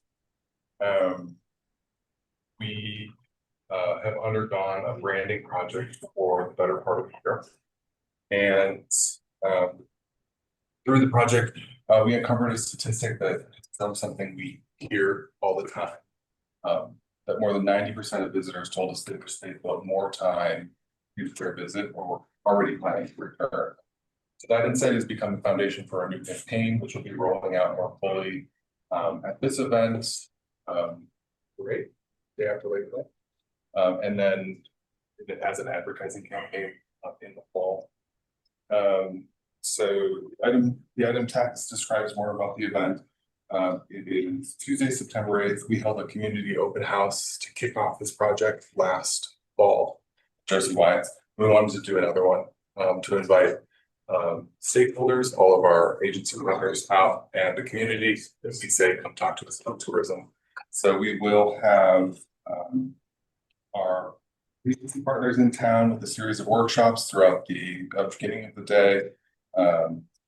We'll have a presentation at the MTAP meeting that day on the 3rd, and then we'll walk over to the MIC and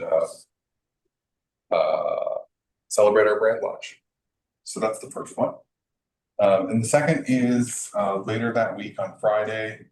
There will be a NICA race at the new Mud Springs trail system.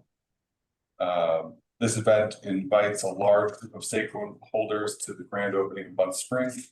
The event is timed to celebrate one of the trail system's main objectives, to attract NICA races and the large economic impact that comes with it. The Moab Office of Tourism plans to publicize the event by inviting journalists, issuing press releases, hiring photographers, and welcoming families to attract future NICA races, but also other organized cycling adaptive aim to raise awareness of the trail system. We also aim to raise awareness of the trail system to attract visitation to Mud Springs in general. Happy to answer any questions about that. This is restricted TRT funds set aside to establish and promote tourism only, so it's for promotion. If you have any questions, I think there's also Commissioner Martinez and then Commissioner McCurdy. I'll go ahead and start. I move to approve costs associated with producing 2 branded events, including $13,260 for a dedicated event planner and up to $18,960 in event cost for community open house and a brand launch at the MIC, up to $20,790 for a grand opening, ribbon cutting, and NICA race event at the new Mud Springs Trail System. Motion by Commissioner Martinez, second by Commissioner Hadler. Do we have any comments? Just a quick comment. I just want to recognize all the work that has gone into this brand launch, and it's been a lot, and I think it's something that we're all going to be proud of, and that we're going to be able to stand behind. So thank you for the work that's gone in so far. Commissioner Hadler. Mike, go for me. Yep, first. Sure, Mike? Yeah, you can go ahead. All right. That night the thing's you, so. Yeah. No, I'm super stoked about the ribbon cutting. I think both events are great. The ribbon cutting down at Mud Springs is awesome. It's been a long time coming. It's a massive community asset. It's a great collaboration with San Juan County and the state of Utah, and especially NICA. You guys know I'm involved in NICA as the local head coach. And so I'm proud that we will have a home venue this year. I also wanted to point out that the September 12th race our local team will not be racing at that race. That's a different region. Our home race will be on September 26th.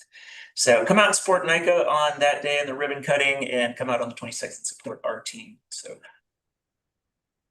Commissioner McCurdy. If anyone missed that, come out and support our team. Those are local kids, guys. This is a great opportunity to show off our area to other teams coming in. This is killer. It was, like Jacques said, great work between state, great work between Grand County, San Juan County, everyone. That trail system is going to be Yes. BLM. Yes. It is going to be awesome for our area and our literal kids, to you guys that are taking part in these events out there. We like to see that. All right, also I'd give a real quick update. I know that the contractor that UDOT hired on the road is very, very close to finishing that road in there. Possibly they have.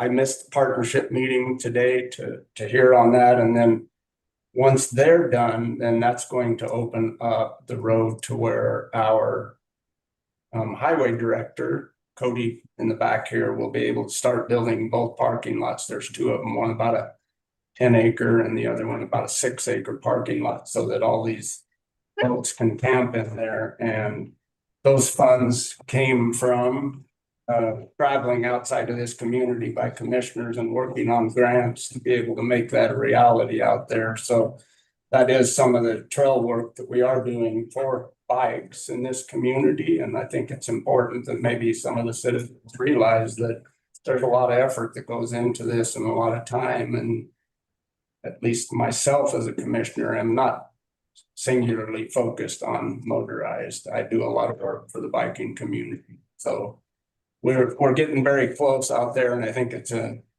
big thing for our community. So if there's no further comments, I'll call for a vote. All in favor? Aye.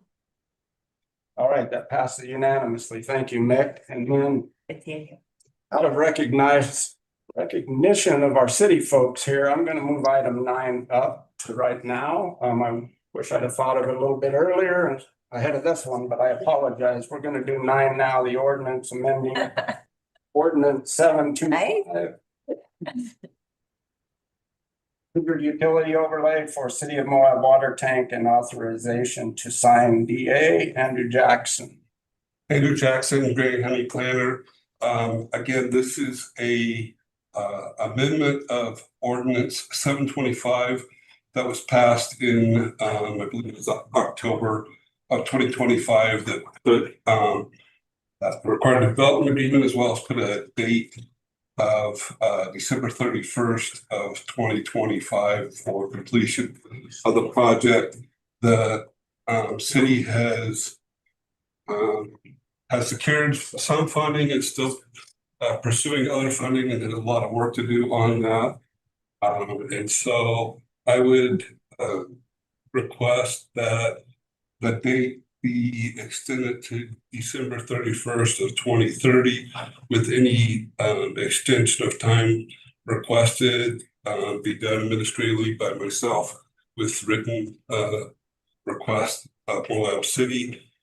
The ordinance does not change the zoning, doesn't put an overlay on, doesn't do any of those things that's all been sold previously.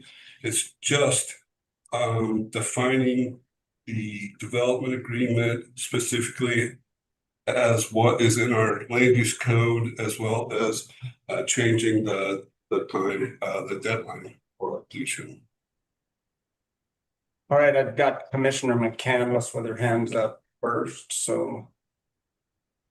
I was just gonna make a motion to suspend the rules and adopt the ordinance amending conditions number 1 and number 3 of ordinance number 725, which applied the major utility overlay to a portion of parcel number 02-0021-0113, the city of Moab water tank site. The ordinance's statutory citations, including the section 4 effective date citation to Utah Code 17-64-502, have been verified against the recoded Title 17 and authorize the chair to execute the required development agreement.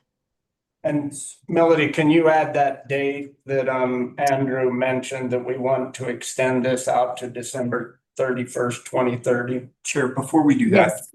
by rule, technically we need first a vote on the, to suspend the rules. Then Okay. it's a 2/3 vote, then we can make the subsequent motion to address it today. All right, Mel, we're gonna take the vote on suspending the rules here. I've got Do we have a second? Commissioner McGann. I would make a motion to suspend the rules for the public hearing to go on the ordinances. All right, motion by Commissioner McGann, second by Commissioner McCurdy. Any discussion? Seeing none, all in favor? Aye. Passes unanimously. All right, back to your motion, Melody. You did hear the date extension that Andrew discussed? Yeah, December 31st of 2030. Yes, and then I believe he had some verbiage about possible extensions if they were needed to go through his office. Is that correct? Correct, yeah, administratively, instead of by ordinance. So I need to add that to my motion that if we need to extend it, it would go through the P and Z administrator. And with a December 31st, 2030 deadline currently. Yes, with the December 31st, 2030 deadline is the change. All right, motion by Commissioner McCandless, second by Commissioner Martinez. Any further discussion? So adding the possibility for additional extensions to be authorized administratively. Is that? Yeah. Okay. Yes, sir. Yes. All right, with that, I'll call for a vote. All in favor? Passes unanimously. Thank you. Sheesh. Thanks for being here. See you guys later. You're free, you guys are great. All right, with that, we will move on to number 6, selection of Utah Conservation Corps quote for grant funded project. Matt, how are you? Good. Come on up. Hi all. I'm Evan Smiley, Operations Coordinator for Grand County Active Transportation Trails, and Matt is out of town, so I'm filling in. The request is to approve the selection of the Utah Conservation Corps to assist with the non-technical trail building for Mud Springs Phase 1 this fall, and to approve the contract for this work once legal review that has gone through. Really appreciate all the support so far. It sounds like everyone knows Mud Springs is a big proponent of it. We're excited to finish up Phase 1 this fall. A little bit of background, 2024, Grand County was awarded the Utah Outdoor Rec Grant and the Recreational Trails Program Grant, funding matches from San Juan County to BLM. We got a narrow build window from August 1st to November 15th due to numerous wildlife restrictions, so Phase 1 needs to wrap up by November 15th this year. We currently have 6.1 miles of most of the machine-built trail on the ground that we built last year, and we got 3.7 miles to go, but it's all going to be hand-built, so it takes a long time. The trails are going to be intermediate and advanced in difficulty and still be the full 3-foot width required for adaptive equipment to pass. So we've got a very busy build season ahead and would love all the volunteer support that we can get as well. Last year the contractors came in under budget and finished early. Crazy. So we have extra funds to hire a conservation corps team for 6 weeks to assist with the non-technical trail building, while the GCAT crew can focus on the more technical and skilled areas of the build. Utah Conservation Corps is based locally and with the lowest bid by a large margin compared to other regional conservation corps. And of course, conservation corps are known for being more affordable compared to private professional crews.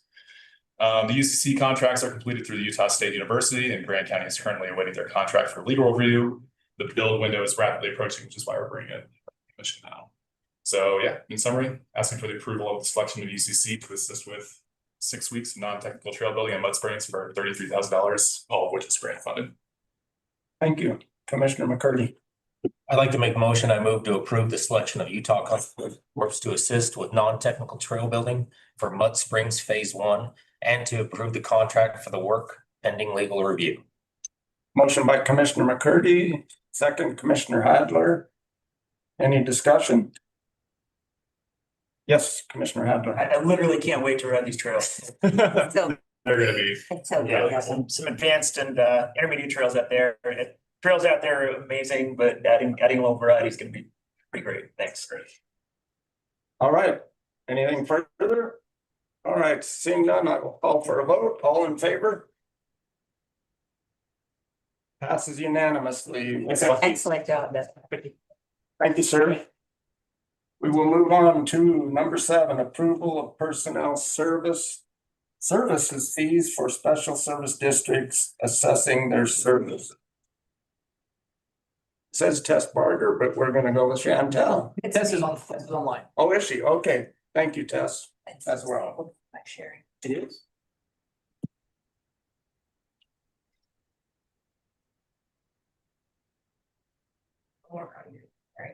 So good evening, commission members, county staff and citizens. My name is Chantel Lindsay, the Grand County Finance Director.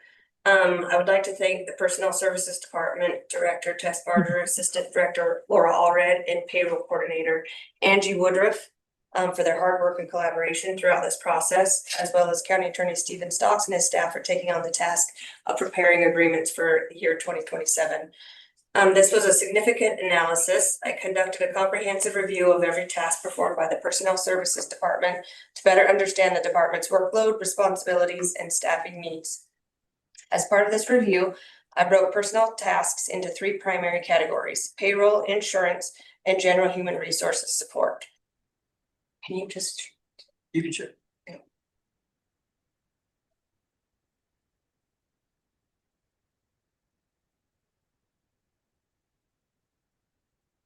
There we go. There we go. Okay, so the numbers used in this analysis represent the full 2027 cost of the personnel services staff. As you know, this year they have a reduced hours for their office, and in 2027 we'll be going back to the full full-time. To ensure that all staffing, operational, and administrative expenses are fully captured in the evaluation. The most interesting thing that we found was that based on this analysis, 39.87% of the department's personnel capacity is dedicated to payroll administration and benefits and insurance management, while the remaining 60.13% supports general human resources and administrative functions. This breakdown reflects the level of ongoing administrative demand required to support both county operations and affiliated service districts. During our review, we also identified that the Grand County Cemetery Special Service District, the Mosquito Abatement Special Service District, and Grand Water and Sewer are currently receiving personnel services from Grand County, with county staff providing support to these districts as part of their overall workload without an interlocal agreement or other formal service agreement in place. To ensure proper cost allocation and transparency, we're proposing to begin charging these services to the respective districts in the year 2027. For the Cemetery Special Service District, we would charge $1,099.57 for their insurance management and $1,893.32 overall for the payroll services. The Grand Water and Sewer District would be charged $2,199.14 for insurance management, and the Mosquito Abatement Special Service District would be charged $1,893.22 yearly for payroll services.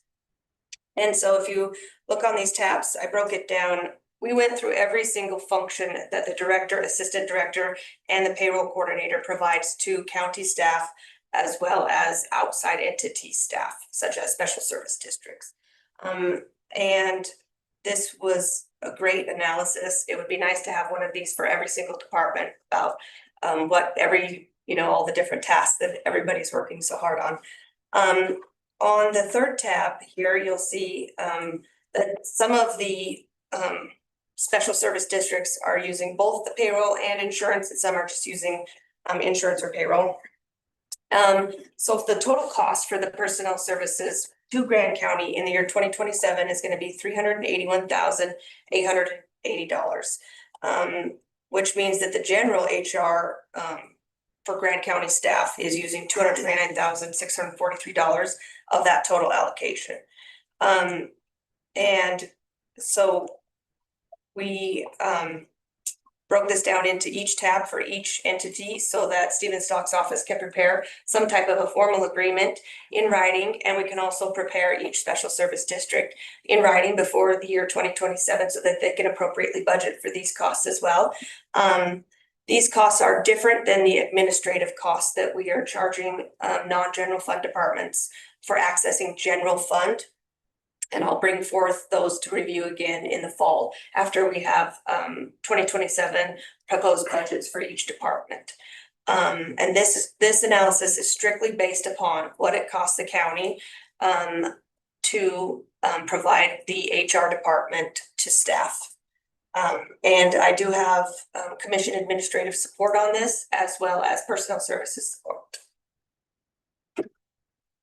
Yes, Commissioner McCurdy. No, Commissioner Adler. I think we're all going the same direction. It's a super thorough job. Thank you so much. It's so much easier to look at this when it's presented like you presented it, done the hard work. It's great. It's much appreciated. And on that note, I will move to approve the personnel services fees for the special service districts accessing services as presented and direct staff to prepare agreements with the entities for 2027. Second.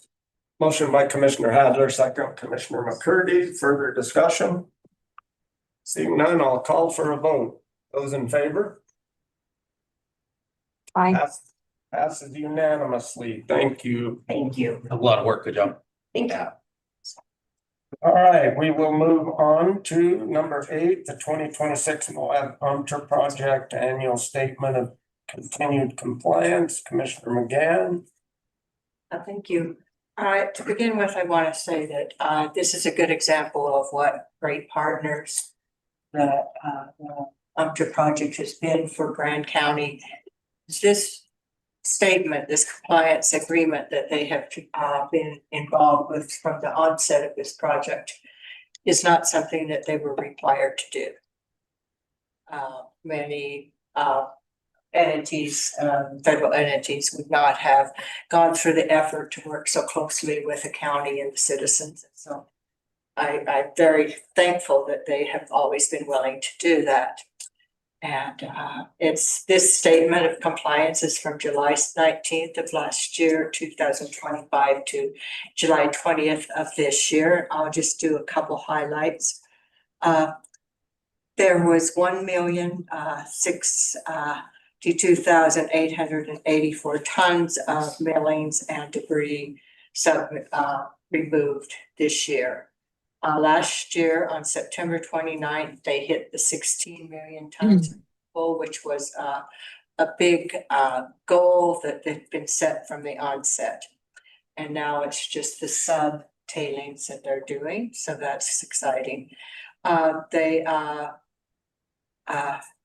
The tailings placement at Crescent Junction is continuing, and they are preparing to put the cover on sections of the cells, some of the cells.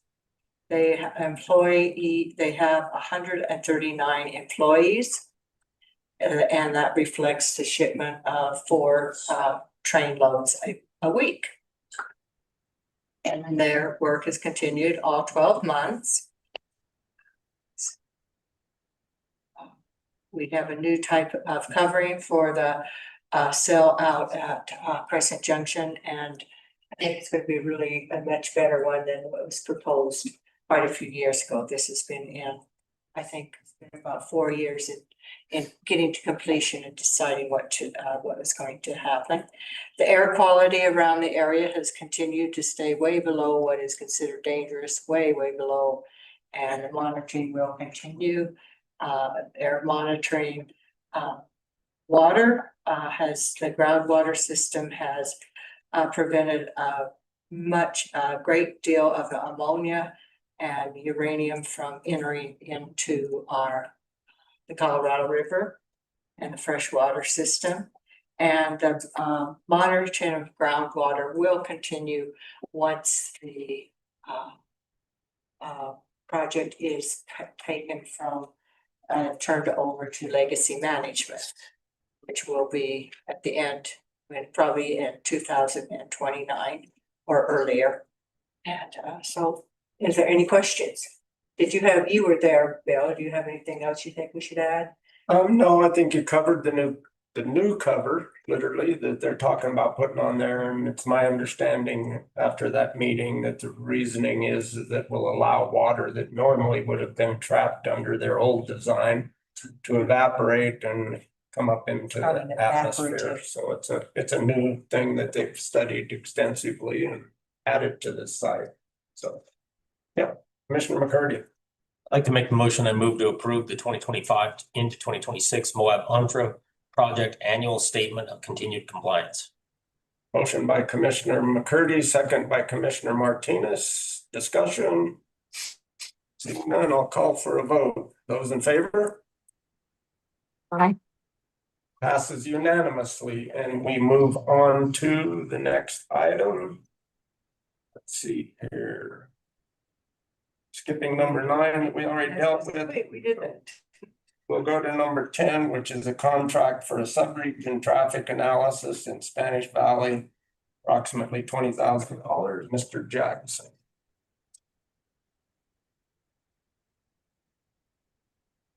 Andrew Jackson, Grand County Planner. The study area is unincorporated Spanish Valley, generally bounded by Easy Street, US 191, Sunnydale Lane, and Rancho Verde Drive. The map is included in your packet. It's been, there's been sustained rezone and subdivision activity in the area and requests in this specific area. And instead of looking at just the straw that broke the camel's back, but we wanted to get a bigger picture of transportation in that area. We have an on-call agreement with Horrocks Engineering for engineering services, and they have submitted a task order form not to exceed $20,000 for the study.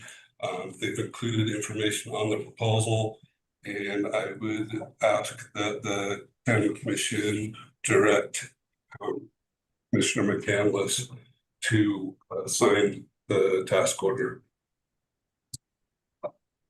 All right, and because I'm the one that asked this to be put on, I'm gonna make a few comments. This came about after the Burr Oak subdivision, which there was multiple people that raised safety concerns out there, and there were multiple people that were in support of it. So this is an effort to, because we've had multiple, we had the Novak that came before us, and so I think that it's time to do a traffic study out there and see what we can do to mitigate some of the problems. So I was the reason that this got put on there. I asked Mr. Jackson to do so. So yes, Commissioner Hadeen, you had a comment. I have a couple questions for Andrew.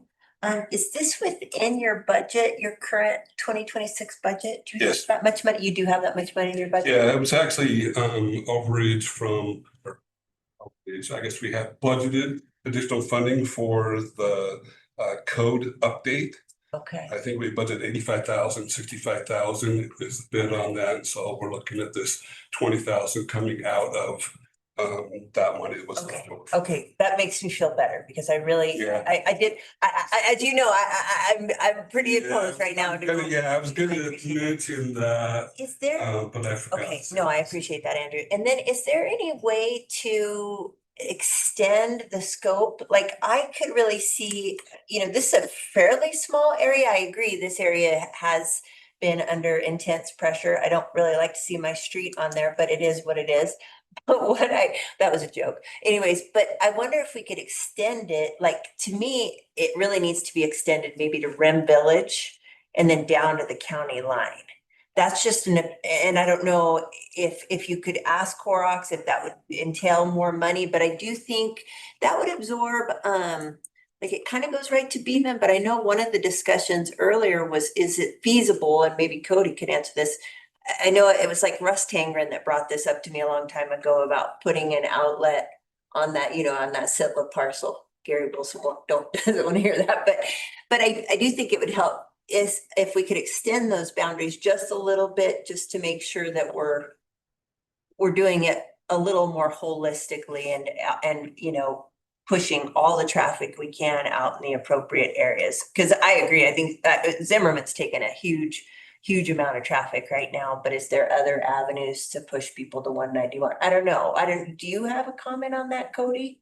Is it okay if you come up? Is that okay, Andrew, if he comes up? Let's do Cody. Yeah, I mean, I just think if we're gonna spend money,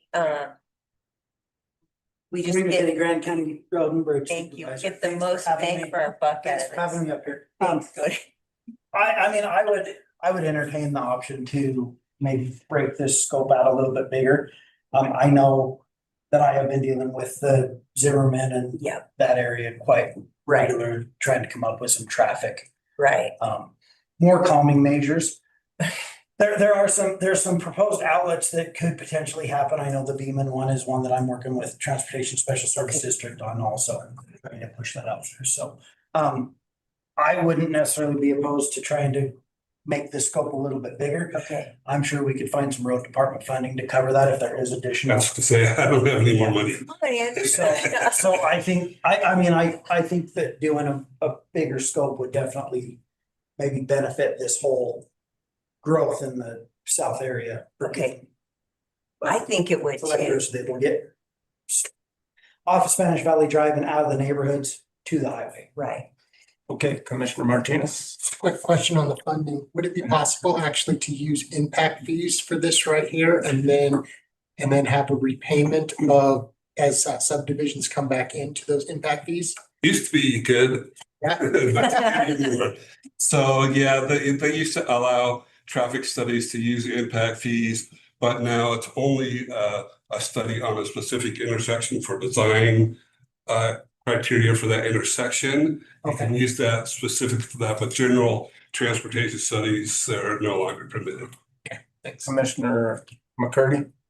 Oh, and then I'll go to. Let's go hear to what he had to attorney say, first. and I'll throw down. And I don't know, when we're doing the traffic study, normally we see these in the context of developers providing these studies to be able to see the level of use that they're gonna have in these properties. Are we looking at the traffic study just to provide us the base amount of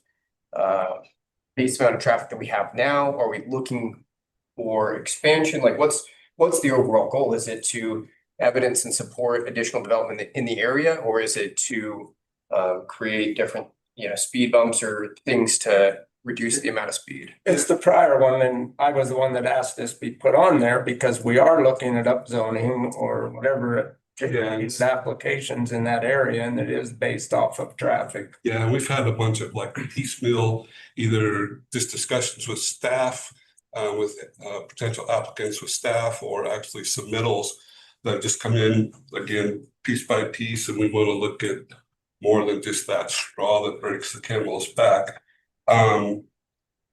But additionally, what we're looking at is what a 1/3 acre density over this entire area would require for transportation, just so we've got a buffer if we look at zone changes in the future.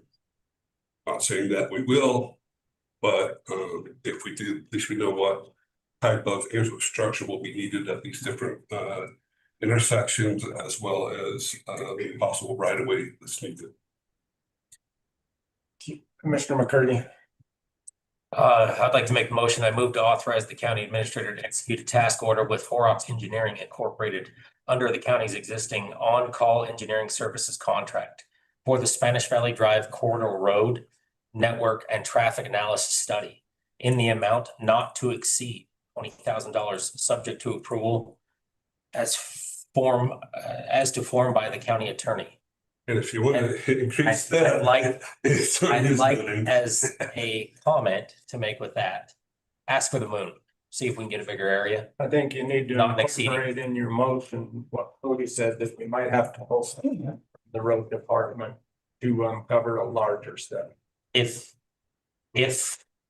more funds are needed, I would like it brought back to the commission. We'll redo the motion and put it through, but my motion is to not exceed $20,000 that you currently have. Okay, thank you. So we have a second. Second by Commissioner Martinez. Comment further, Commissioner Hadid? I mean, I think it's And, you know, I think it just behooves us beyond the prospect of growth out there, just, you know, safety. And you know, Cody, it's just, I mean, right now, you know, Stocks is extremely getting onto that highway, and I understand that's UDOT, but I think the more that we could be, and I know you are working with UDOT as far as acceleration lanes, et cetera, and so on, I think we have issues right now with safety too. Just there's a lot of people moving through Zimmerman. I know that there's a lot of people moving through Beaman. I know that. And so I kind of try to divide where I go. But there's a lot of people moving out there. And so I think a more holistic study just benefits us in the future, not just for development. Yeah, and if I can also clarify that this is a traffic analysis study, but that one of the priorities that Mr. McCandless, and she can correct me if I'm wrong, but is update the transportation master plan for the larger unincorporated Grand Canyon area. But this is for a traffic analysis zone study. Thank you. So just off that for the commissioners to understand, when this comes back, what will the county do with this information?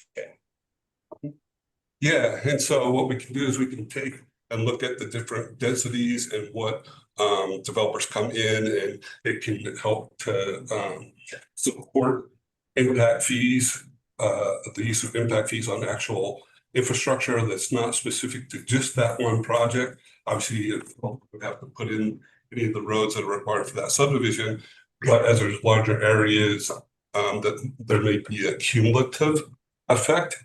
So this is normally something that developers would provide to the county to support their level of density, right? It's not used as a mechanism. Is it going to be used as a mechanism to, let's say, change traffic plans? No. Right. So so traditionally we would ask for a traffic impact analysis at subdivision stage. Right. But we do have requests for zone changes along there, but we would just want to make sure that we're looking at a larger area than just a couple acres at a time, so that we can keep ahead of the game on that. So, and then this one's for Cody. So this information that they receive, would this change what signage, what recommendations you make for like safety or traffic issues? As I haven't read through this actual analysis that Andrew put together. As far as the information that this is going to create from the road department safety standards, it's going to help us identify if, you know, what collector roads are going to be best to get this neighborhood onto Spanish Valley or whatever cul-de-sacs or whatever they are out to the minor collectors, get them to the major collector of Highway 191. So this will help inform the future developments out there. And collector road, yes. I think. And it's spelled out specifically in the information from Horrocks on exactly what we will get. Do you have a time, Andrew, when you see this being able to start? I mean, I would think we want to make sure that, although I don't know how much tourism goes in and out of that road, I'm sure that there is some, being as there's all the overnight rentals just down the road, that we're not just doing this in the middle of December when there's hardly any traffic. Yeah, I think they're ready to go as soon as we can get approval. Okay, Commissioner McGann. I just want some clarification, so. And maybe Steve can help me or somebody can help me, but. So what we're approving tonight. Is that some money can come out of the. Planning and zoning department. Up to $20,000. To do the study. But then where I get confused or what I'm wondering if there should be, is this gonna be brought back? To talk about if we're gonna extend it all the way to Beaman, what's that going to impact? That is it something that the road department has the money to do? Or, you know, I'm a little. This is just an analysis of the entire area before we have any other applications come back in, or even if they do come back in, so we can make decisions based off of the traffic in that area. And so now are we talking about going all the way to Beaman? Is that what we're talking about now? No, that would come back to us in a vote. Yeah, for scope change.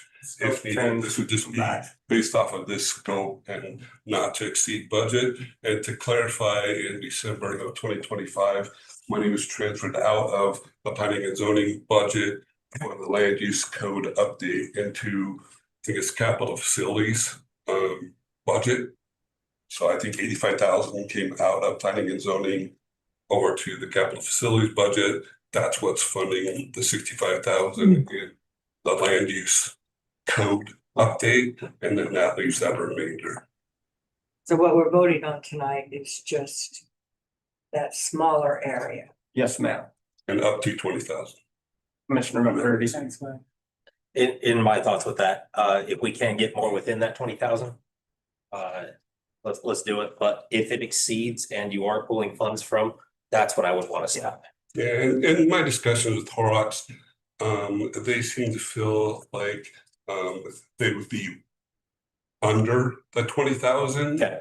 And there's always the scope creep and other things that happen as they get into things, and we want them to do more, et cetera. And so we want to be sure that we have this contract with them on an on-call basis. But in my discussions with Dennis, that he felt like it could be done for less than 20,000 with talking to his engineers. Up to 20K with me. Thanks.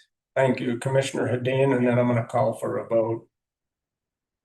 Okay, even if we have more discussion. I just said to Commissioner Hedin, Okay. yes, if you have more discussion, and then I'm gonna call for a vote. Okay, well, I do think it's worth discussing. I have a couple things. So we keep kind of talking in terms of development. If it was a major development, I'll use Novak, for example, but I know, wouldn't a developer usually pay for the traffic study on a major? No, could you answer that question? Yeah, so not at the zone change level. Right. That's not It's just, yeah, required by understood. subdivision. Yeah. But then what we have is you got one subdivision over here of 4 lots, another subdivision over here of 6 lots, another subdivision over here of 10 lots. On their own, it's not a significant issue, but cumulatively in this entire area, it could be. And so that's why we're looking at a base density of a 1/3 acre. And what I guess the traffic impacts would be if that area developed at 1/3 acre density. Is that what the future land use map stated? A base density of a 1/3 of an acre? Where is that coming from? Because we're looking at, in some of the area, you could have 1/4 acres, some areas you could have 1/2 acres, et cetera. And so we decided for study purposes, we would use a base density of a 1/3 of an acre so that it covers kind of our bases. Okay. As far as where the money is coming from, does that make sense? I guess my only comment on the matter is that if there is a possibility for the study, for the entirety of the study to be funded out of Fund 21 funds, which are restricted, not general funds, I would think that we would want to explore that possibility to the fullest. And you know, if there are lines underspent in the general fund budget, and we have the possibility of using different types of restricted funds and leaving lines underspent so that we're defraying costs to the general fund, we should explore that to the fullest. All right, I'm gonna call for a vote on this one. Those in favor? Those opposed? All right, this passes with one opposed, Commissioner Hedin. Oh, can I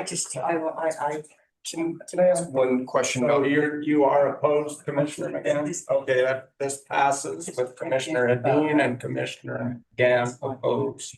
Can I just ask a clarifying question for the study? What's going to be, here's an interesting question with this. Once we create the study and the study is approved, then is the goal to share the data with other developers? And if that's the case, you know, that's one thing. What makes this kind of a nuanced thing is normally we see them from developers, and the reason why is whatever project they have, it might be different than what we want. So if we want them to come out on the different collector roads, they have to shift it. Where it's going to be interesting is if we create the study and then want to share the information with the developers, we definitely can. I just need to know if that's the goal for the commission, to share the information so the developers can utilize that information, and they may or may not have like competing studies on it. So we can do the study, we can have it in-house, we can make the expenditure, but if the goal is to help kind of support the basis for the development, is it then the goal to release the results of the study? And maybe that question comes at a later date, but it's something to kind of be thinking about when we do this traffic study and then we get the results of it. Because it's not exactly for the benefit of the county. And then the other oddity is when you have the developers do the applications, if we didn't share this information with them ahead of time, it's going to be really hard to utilize this against their project and to kind of request that they do something different. So I'm just putting that out there, food for thought. We're going to have it, it'll come back and then we'll consider it. And also notably, no other commissioner can leave the room, otherwise we lose quorum. Just did it. Oh, no. All right, well, I think that passed. So we're on to the next item. Thank you, both of you gentlemen. Appreciate your input and your time. We are on to the resolution adopting, how do you pronounce that, sir? The Navajo Ridge or the Juarez? Juarez. I think it's German. Application number 2613. Yep, so Robert and Margaret Yares Living Trust owns lot 2A of the Navajo Ridge Lot 2A subdivision, a 6.85 acre lot in Spanish Valley southeast of Moab that holds an existing house. The trust wants to split it into two, a 4.09 acre lot that keeps the house, lot 2A, and a new vacant 2.76 acre lot, lot 14A. Because lot 2A is within a recorded subdivision, is filing amendments. That recorded plat, it creates a new buildable lot. Both lots are single family, are served off the existing Red Rock Drive and Far Country Drive, private easements through a 40-foot private access tract. And the lots are larger than what's the minimum in that area by the zoning, and recommend approval to the standard conditions. All right. Commissioner Martinez. I'll go ahead and make a motion. Please. Having considered staff report, the proposed final plat, public comments, and the Utah Code 1779-711, and the Grand County Land Use Code as amended by ordinance number 708, finding that the plat amendment as condition conforms to the applicable objective standards of the Land Use Code, that each lot has frontage on the legal access to an existing street. I move to approve the Navajo Ridge Lot 2 subdivision amended as an administrative item and to adopt resolution to be determined subject to the conditions in the resolution and to authorize the chair to sign the plat once the final zoning director confirms the conditions have been met. Motion by Commissioner Martinez. And could you add, could you, before the motion seconded, could you add pending legal review? Pending legal review. You're still fine with the second, Melody? Yes. Okay, motion by Commissioner Martinez, second by Commissioner McCandless. Discussion? All right, seeing none, I will call for a vote. Those in favor? Aye. Those opposed? I'm opposed. Can I say why? Can I finish? This passes with, what are there? One opposed and two absent. Commissioner Hadeen opposed and Commissioner McCurdy and Commissioner McGann absent. Yes, Commissioner Hadeen. I'm not sure why things aren't making it to legal before they're getting on the agenda, but I really want to start making sure that all items, contracts, land use code decisions, everything should be going to legal before they get on the agenda. There's no reason that they should be. Well, it's very possible that it has been to legal and just hasn't been had time to get through legal yet. So why not wait for it to get through legal before it goes on the agenda? I think it's really poor, I think it's poor governance. Thank you. Commissioner McCurdy. Sometimes things are centered legal. I do know that and I understand that, but we use any form to delay governance that we can, and holding it up often. Unfortunately, I'm not trying to make more of a point. Items 11 and 12 didn't get sent to legal. So we're just asking that they get approved pending legal review. That said, my office is happy to review them. We'll get them reviewed. We just ask for additional time to forward it over to Bart. We're actually, Always when throw you them, yeah. say we're asking, it was Commissioner Hadeen. So if you're asking, I think just make that point to us, or is she your spokesperson? I noted in the motion that I requested pending legal Okay. review. That was probably the gentlest way I could raise the issue without attempting to make it an issue. So that was my request. I already talked to Mark and Quinn about that request, and was gonna make it as light as possible. So. Okay, thank you. We will move on to number 12. Resolution approving DT subdivision, minor subdivision, application 2612. Mr. Jackson. The Venture Capital Holding LLC, Robert Lucero, managing member, owns a 3.22 acre parcel at 46 Valley Drive in the rural residential 1 acre lot zone with a house and a detached garage on it. The company wants to split it into 2 lots, 2.15 acre lot that keeps the existing house and a 1 acre vacant lot fronting on Valley del Sol Drive. The plat also gives the county a strip of land along Spanish Valley Drive for road right of way. Both lots front a public street and meet the minimum lot size. As noted on the plan, part of lot 1 is in a map FEMA floodway.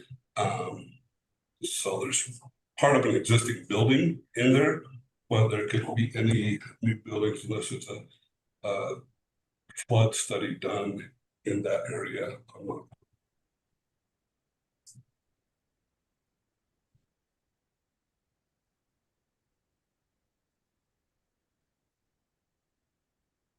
Catch up.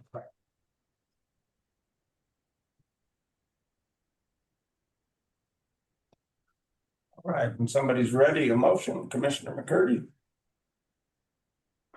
I'd like to make the motion, having considered the staff report, the proposal final plot, the FEMA flood mapping, public comments and Utah Code 17-79-701 through 17-79-704, and finding that the plat as conditioned conforms to the applicable objective standards of the Grand County Land Use Code, and that each lot has frontage on a legal access to public street. I move to adopt resolution TBD approving the final plat of the DT subdivision and accepting the dedication of public right-of-way shown thereon, subject to the conditions in the resolution, and to authorize the chair to sign the plat once the planning and zoning director confirms the conditions have been met. Pending legal review. Yes. Thank you. Commissioner McCurdy made the motion. Do I have a second? I'll second. Second by Commissioner McCandless. Further discussions? Seeing none, I'll call for a vote. Those in favor? So, I have one question. I'm sorry. Those in favor? Those opposed? Same reason. Abstaining. Okay, sorry, Mary. I mean, once I'm in the middle of calling for it, I don't mind if you keep the question out now, but. It came to me too late. I apologize. Well, you're welcome to ask it while we're here, so. So during your legal review, if there's some issues, you will bring it back and they will reconsider. If there's any non-de minimis or kind of larger issues, I don't believe that there will be any, but if there are anything, we'll bring it back to the body for them to consider. Correct, this is an administrative decision, not a legislative decision. We'll address that in legal review. Perfect. To add to that, anything that's not de minimis, please bring back to us. Of course. Yep, happy to do so. Thank you. All right, we will, thank you, Mr. Jackson. We move on to number 13, Grand County and NPS Cooperative Management Agreement for Moab to Arches Shuttle. Commissioner Martinez. This agreement sets the terms under which Grand County and the National Park Service will jointly manage the Moab to Arches shuttle service, covering each party's responsibilities, operating hours, routes, and how the county and NPS will work together in the coming year.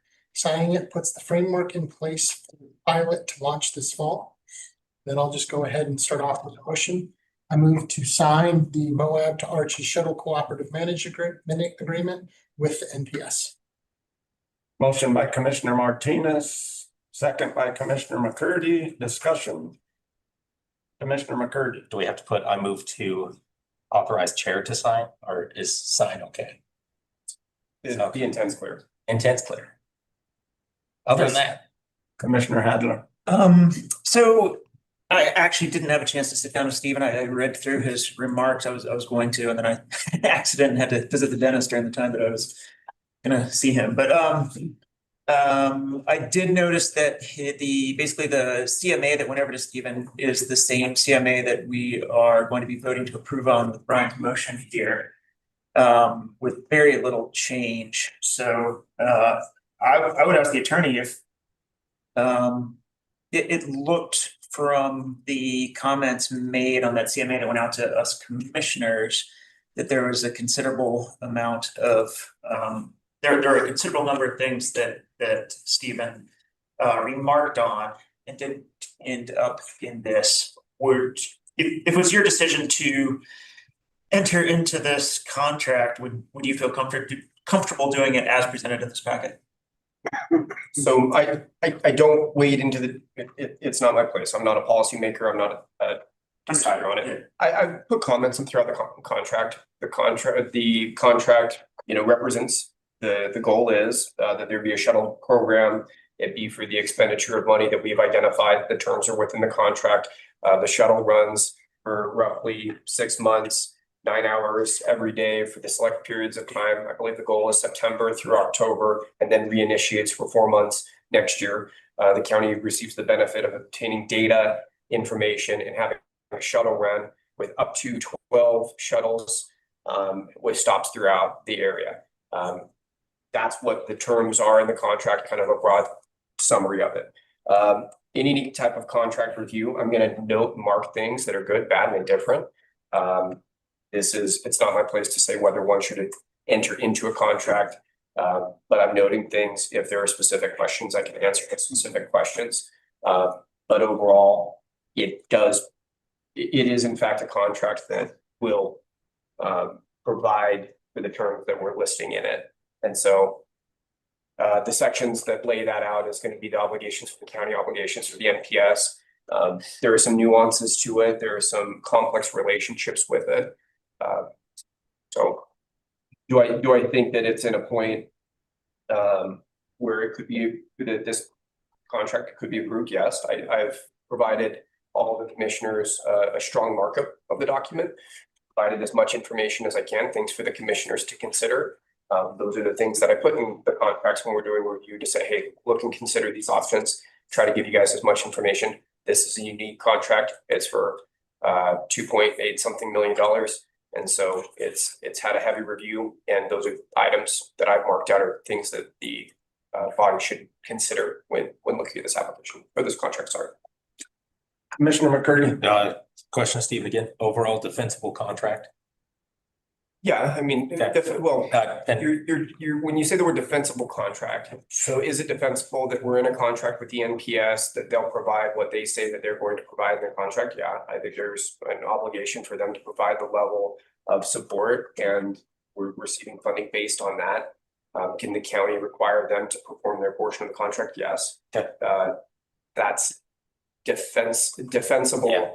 Is a different word in this context, but yeah, sure, defensible. If you mean, is there risk? If they didn't fund it. If they didn't fund it, yeah, I think that there'd be, they're providing a portion of the funding up to a certain amount. They're limited or they're capped on that amount that they provide, and that's in the first section of the contract. And I'm trying to remember to use my microphones because Commissioner McCandless is online. Commissioner McCandless. Yes. I thought you had a question. Oh, no, I'm sorry. I was saying I'm trying to remember to use the microphones because she's online. Okay, thank you. You guys are doing great. I have quite a few questions for Stephen. Stephen, please, I was gone for a few minutes, so if you already answered them, please just say you already answered it. What is the level of risk that this agreement produces for the county? Do you have an overview, a concern? So this contract, remember, we're in a kind of a multi-stage for contracts. This contract is with the NPS that the county will provide a shuttle program, and we're gonna receive funding from the NPS. They're agreeing to assisting and helping us with certain elements of that contract, and we're agreeing that we will provide and facilitate those shuttle elements. And so that's what this contract is about. This also puts obligations that we have to complete those things. So if we fail to do that, the county is in an awkward situation where we would have to provide to them or provide notice to them that we are unable to provide these things. However, within the contract, we have made sure that the county's position is protected by using aspirational language in some of the terms.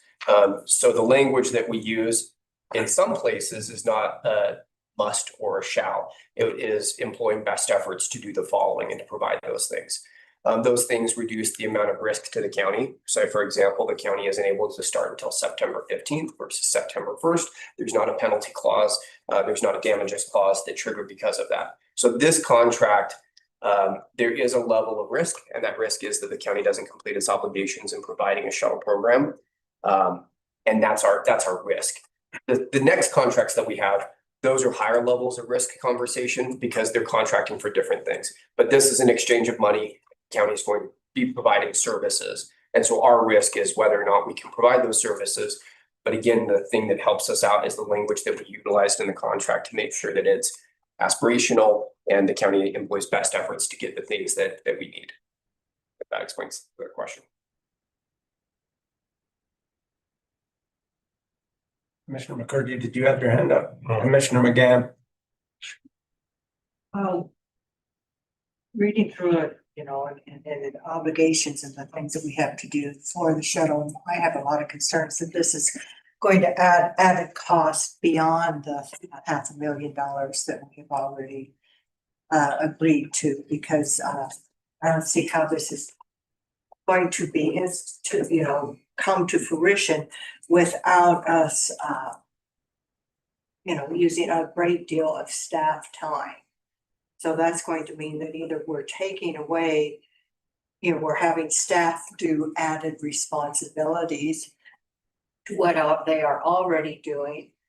And if they are salary people, that means they're going to be spent a lot of overtime, which, I sign checks at solid waste all the time. I see the cost of overtime, and so if we're using the staff we have at the county right now, and it's going to take staff to implement this, it's going to, it's going to have to, unless one of the commissioners did it, without, and it's going to be costly. It's going to take time, and I'm concerned about that. it's going, and if there's not a staff member that can spend all that time making sure all of those things come together, then it's going to mean that we're going to have to hire someone. And we're on a hiring freeze, and there's departments in this county that we're saying no to. And yet now we're bringing something that was never talked about, never considered, never a future project that we may be needing in order to meet our obligations, pay for another employee. So I have I have concerns for the cost. I also have concerns that it's going to raise either through our trust or somehow our insurance is going to go up. I mean, it's, whether it's through this contract or the following contract, we're taking on a lot of liability to this. And I know with the city, they have someone, they have a person who handles their shuttle. And they're hired to do it, they decided to do it. That was part of the budgeting, and then I'm concerned about safety because of the haste. And anytime you do anything in haste, I know my husband was very, very strict with his employees that you don't hurry. You get that you spend your time wisely, you get your things done. But when people hurry, when, you know, anybody hurries and there's haste, that's when mistakes are made. I mean, we've seen it. I mean, it's been in the news every day, what's happened with the haste of the completion of the reflection pond for Washington.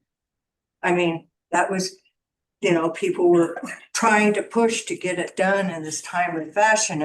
And this is, and we have less than a month till, you know, September 1st. And then we only have just a little over a month to December 15th. It's, I think anytime you push anything that is that hasty, it's adding risk. And,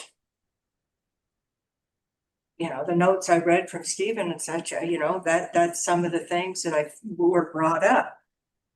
And I just am saddened that we are continuing to go down this road when oftentimes when presented and making a decision and then later being confronted with all the reasons why this decision you made was probably not your best decision, that it's always wise, and the wise thing to do is to say, I think maybe we need to step back and reconsider at least pushing it at this speed. I want to remind the commissioners that we're not here to debate the shuttle again. We're here to vote on a cooperative management agreement and to continually go down this road. I understand everybody has your concerns, but we are voting on an agreement here. We are not rediscussing whether or not there's going to be a shuttle. Agreement about the shuttle. Exactly. So we need. Mary, it's my turn to speak. I allowed you to speak. Now I'm going to speak, and then I'll go to Commissioner Hedin when I'm done. I'm reminding commissioners that we are not debating whether there's going to be a shuttle here. We're not going to reconsider that. We're considering this agreement. And it's noted that it comes with some notes from our county attorney. Thank you. And we're going to move forward with a vote here after we hear from Commissioner Hedin. Okay, I just have a question right now, but I would like to make comments later on after I get my question answered if possible. Well, it's your turn to speak, so just combine the two of them. Thank you. So my question is about the shuttle attendance. I realize that it's in the contract. So can we speak to that just a little bit? I understand it's going to be a separate RFP, but if anybody can just kind of throw out that RFP, because that just muddles this one even further. It is on this agreement, so I think it behooves us to talk about it a little bit. Okay. And I don't care who talks about it. Look at Gabe. I think he's handling that RFP right now. Correct? It's posted. Yep, RFP is out and it's posted. I don't know if there's any update on that. I mean, that's as much information as I have. Okay. So, okay. All right, that's all we got. Okay. So I realize, I agree with you, Bill. We are discussing just the agreement. And I guess I'll throw out, and these things came from me perusing the agreement. So just know that I'm just not off the cuff coming up with all my issues. I have the agreement right here. I read through it, I highlighted, I made all kinds of notes. And so these are comments, you know, that came from my concerns after reading the agreement. So I don't want to be shut down. I'm concerned with the length of the. Trish, just for a second, nobody's been shut down in this meeting whatsoever. Okay, no, I agree. I agree. Not in this meeting. I agree. Thank you. Okay. So I'm concerned with the length of the contract. I'm concerned with the cost of the contract. I'm concerned with the employee resources, specifically when I read through these things, it talks a lot about things like data collection. And so I assume we're going to be absorbing, not only, we obviously have Melissa on track. She's, I would assume, doing a ton of work on this, but then you're also incorporating IT. Stephen's office has been doing a ton of work. So the reality is it's bleeding over into these other county departments. I'm concerned when I read in here things like change orders. To me, change orders, I know quite a bit about contracting. Change orders means money, and that's concerning to me. So, you know, especially when we are going beyond extending ourselves with just the original 500 grand, it concerns me to see things like that. I'm concerned with the liability to the county. inevitably, do we really know, and I know we're gonna talk about VIA here in a moment, but do we really know the solvency of that shuttle company? And the liability, I would assume, will be absorbed mostly from that contractor, but at a certain point, when they go bankrupt, who are they coming after? I would assume it's the county. I'm concerned about logistics. You know, I understand we're just talking about the agreement here, but it's, you know, the things that come to mind are just the logistics. So hopefully at some point we'll be apprised of that. I'm concerned within this contract, we had no touch point at the county level. Who is in charge? I assume maybe Mark and the chair. That's concerning to me. I'm concerned with the safety of this system and what will happen if we, you know, put tourists at risk. Yeah, so I'll stick to that. I had some other things that were beyond the scope of this agreement, but this agreement, I did a lot of, I spent a lot of time reading through it, and it brought up a lot of concerns for me. And I guess I'll just stick to that. Yeah, I'll come back to it maybe when we talk Fund 47. All right, thank you. We have a motion by Commissioner Martinez, second by Commissioner McCurdy. Am I correct? All right, with that, I will call for a vote. Those in favor? Those opposed? Passes with 3 opposed, Commissioner Hadeen, Commissioner Hadler, and Commissioner McGann. We will move on to number 14. Grand County and VIA Moab to Arches Shuttle Service Agreement. Commissioner Martinez again. Mr. Cox, did you have something that you were trying to? I was just gonna note, so I reviewed the document, I sent it to everybody, I think at like 3:30. It has my red lines on it. I don't know if the commission's inclined to take a recess. We've been going at it for a second to read it, because I have my notes on it. Do whatever you want. I can answer questions on the fly, but I'm just noting you guys have that in your inbox. And that does have my markups and edits on it. So I'm just noting that. Sure. One of your ads in number 7, ownership rights, and product and data. Yep. I wanted to tell you, thank you for putting that in there. Last time,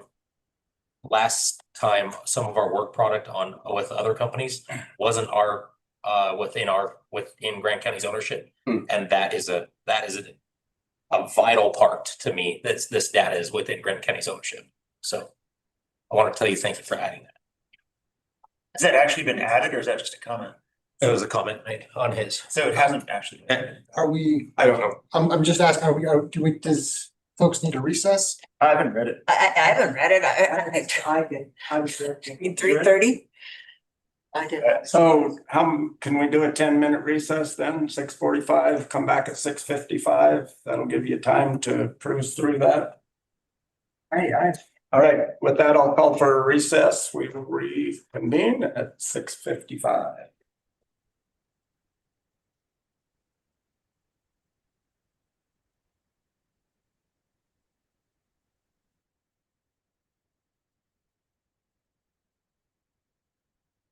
This is 10 minutes. Melody, I'm just gonna mute us for the recess, but I'll leave the YouTube and video and Zoom on. Sounds great.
All right, Melody, we're back. Can you hear us?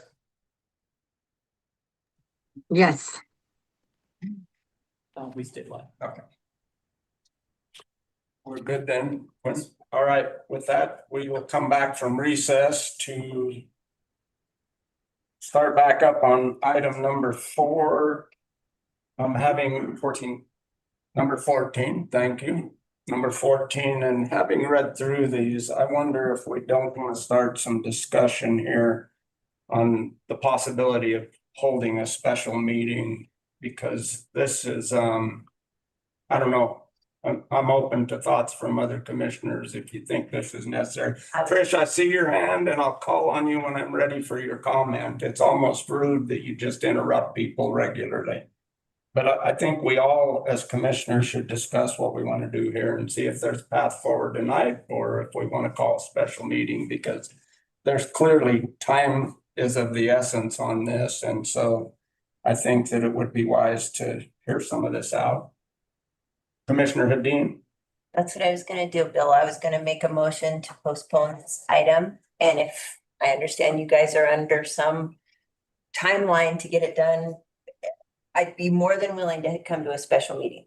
But I would recommend that we postpone this item. It's unacceptable to give us. Is that a motion then? Yeah, that is. Making a motion, thank you. Yep. And then do we have a second? Should we not vote on that part of it? Okay. Not on this one, we're voting on the one with. We did the MPS, now we're talking, okay. Now we're on to the. Further thought, we've got a motion and a second. Commissioner Martinez? Well, I'd first just like to check with Mr. Stocks right now, and find out kind of like what his timeline looks like and what he thinks we see where we're at with this. Sure. When I looked through the contract myself, it looks like it looks like a lot inside there, but what it really comes down to is really just 2 items inside of this document right now. One is the identification that Commissioner Hadeen had mentioned earlier. So it seems like she was already apprised of that. And then second is the cost structure that's inside there. Those things, like the 2 big major changes. Other than that, a lot of it was just kind of didn't seem substantive. A couple, bit of information. So, Commissioner McCandless, Ms. Jeffers and I talked up until about 3:30, 3 o'clock. I didn't get to talk to any of you guys about any of this. I didn't send it out and email it to anybody. Before Mark, myself, Ms. Jeffers also discussed best path forward. We talked about 3 paths, 3 different options.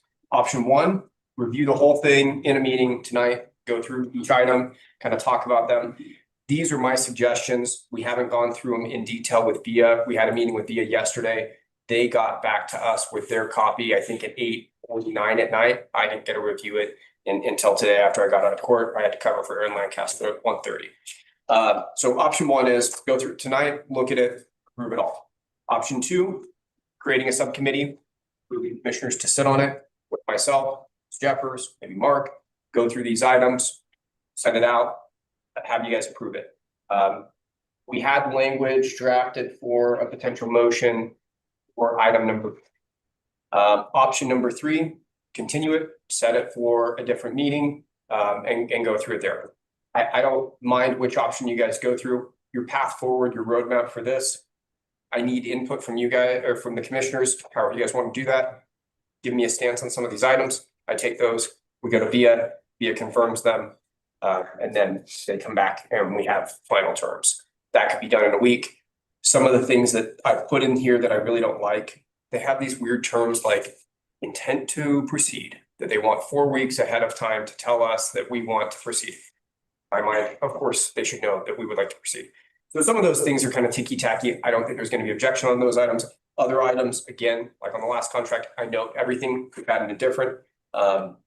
And then some clarifying information. Some of the bigger things, if you go all the way down to the last page 23, one thing I don't, and this, you'll want to pull this up if you haven't. Item number 20 or page number 23, some of the things that give me the most heartburn is I cannot tell you guys what project management and other operations is by only looking at this document. And that's a $1.1 million expenditure. I need additional information to merge this document and this information with some of the things that they've submitted in their RFP. Ms. Jeffers indicates to me that there is additional information in the RFP. Normally, we don't like to have the contract merge with the original RFP documents because they might have additional terms in there that are combined and that it kind of undermine this ICA. So there are some things in here that are policy position standpoints, there's additional information. That's what I'm trying to provide to you guys, as much information as possible. Now, Commissioners Martinez, Winfield, and McCandless, you guys all have more information because you guys have talked about this process and been more involved, obviously, because you're the subcommittee that's on this. So some of these things may be normal to you and you guys may know exactly what's going on. But when we're looking at a contract, we're only restricted to the pages of the contracts. And so that provides the other commissioners limited information. And so that's why I'm trying to give you guys as much information as I can. So those are your three paths forward, three different options. However you guys want to proceed, I'm happy to work through. Otherwise, special meeting, I'm gone Friday and Thursday afternoon on a camping trip. Apart from that, I get back on Sunday. I'm here all next week. So I'm happy to, whatever you guys have for your schedule, I'm happy to work through it. I put as much time as I could into this with Commissioner McCandless and Ms. Jeffers. It was just, we just have a lot of obligations. Did that satisfy Martinez? Not really. I mean, I understand that the path forward, but really what I'm looking for is the time that it would require for you to come back, or you think that you're gonna have to going back with VIA back and forth to come up with something that's all the way through. If I'm them, I'm receiving a contract for $1.86 million, or sorry, $2.86 million.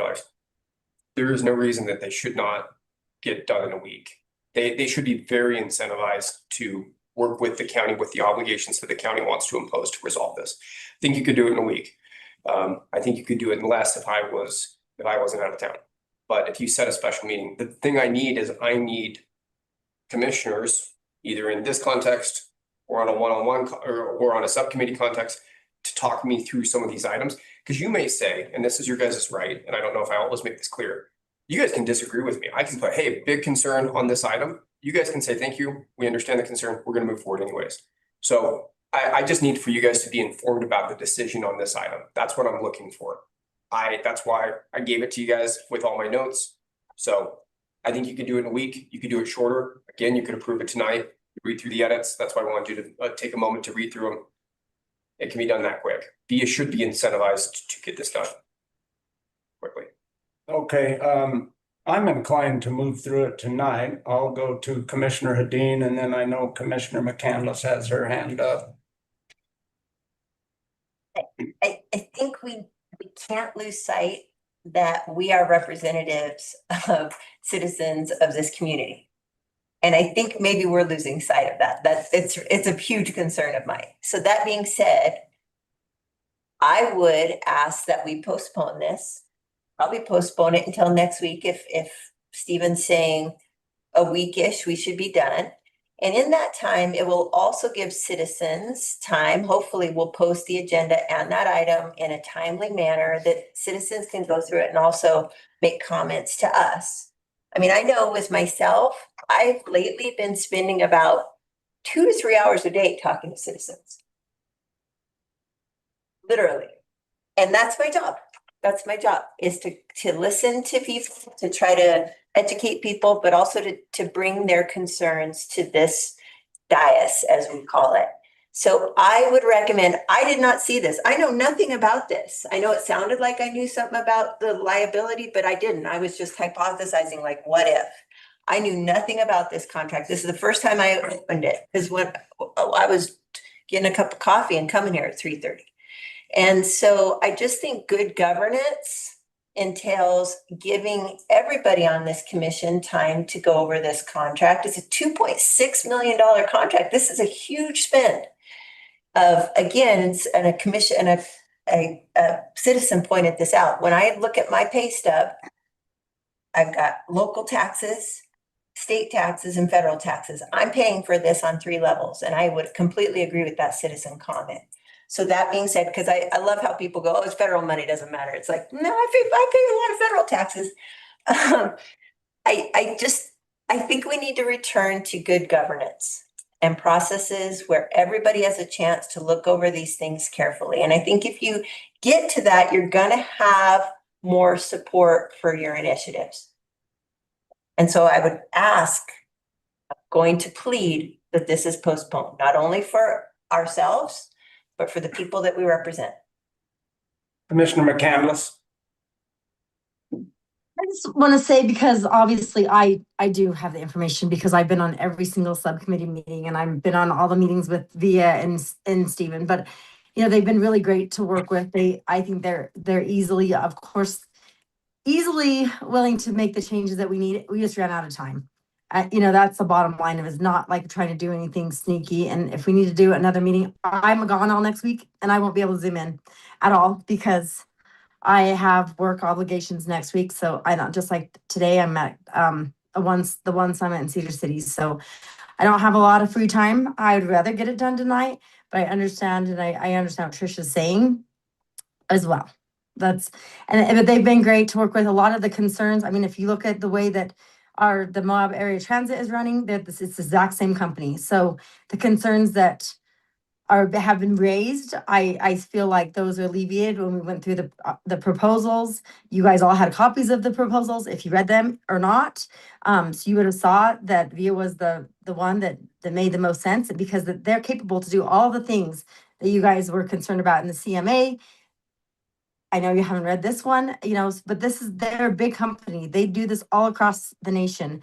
They do this for other national parks. So it's not like this is foreign to them. They know what they're doing. And we're not just hiring somebody that has no experience at all doing this. Commissioner Martinez and then Commissioner Hadler. Go ahead and make a substitute on the motion. I'd actually like to make a substitute motion. Okay. I move to approve the Moab to Arches shuttle service agreement with Via. And to appoint Commissioner McCandless to approve changes, modifications, and edits to the document that conform with the overall goal of establishing a shuttle program not to exceed 2.86 million, aligned with CMA and pending legal review. Motion, sub-motion by Commissioner Martinez, second by Commissioner McCurdy. Question. With a question. Is the pending legal review contingent upon, are you good with that side? Not to mention, is it contingent upon them signing it? Is their legal review also? Sure, I mean, yeah, but we don't. Just want to make sure. But no, yeah, definitely. So what we had discussed, this as a potential motion for the commission. I'm fine with this. Again, where I have to keep in my realm, I need a commissioner or somebody that's been approved by this body to help me communicate, because there are policy decisions that I do not make. I just note them in the contract. So is now Mel under this motion considered that person? that's what the Commissioner Martinez stated. Thank you. More work for you. Commissioner Hadler. I'm super uncomfortable with that. I mean, Melody's already said that she's so buried she couldn't meet next week anyway. But regardless of that, I mean, the first time I laid eyes on this is 20 minutes ago, and I got 10 minutes to look at it. I don't think that's a great way to do business. It's not a great way it's not a good look. I'd be much more in favor of doing a meeting at a future date. I'm happy to clear my calendar and do it as soon as possible. But it would be nice to take a longer look at this and really contemplate it. And also, like Tricia, I get it for 4 people.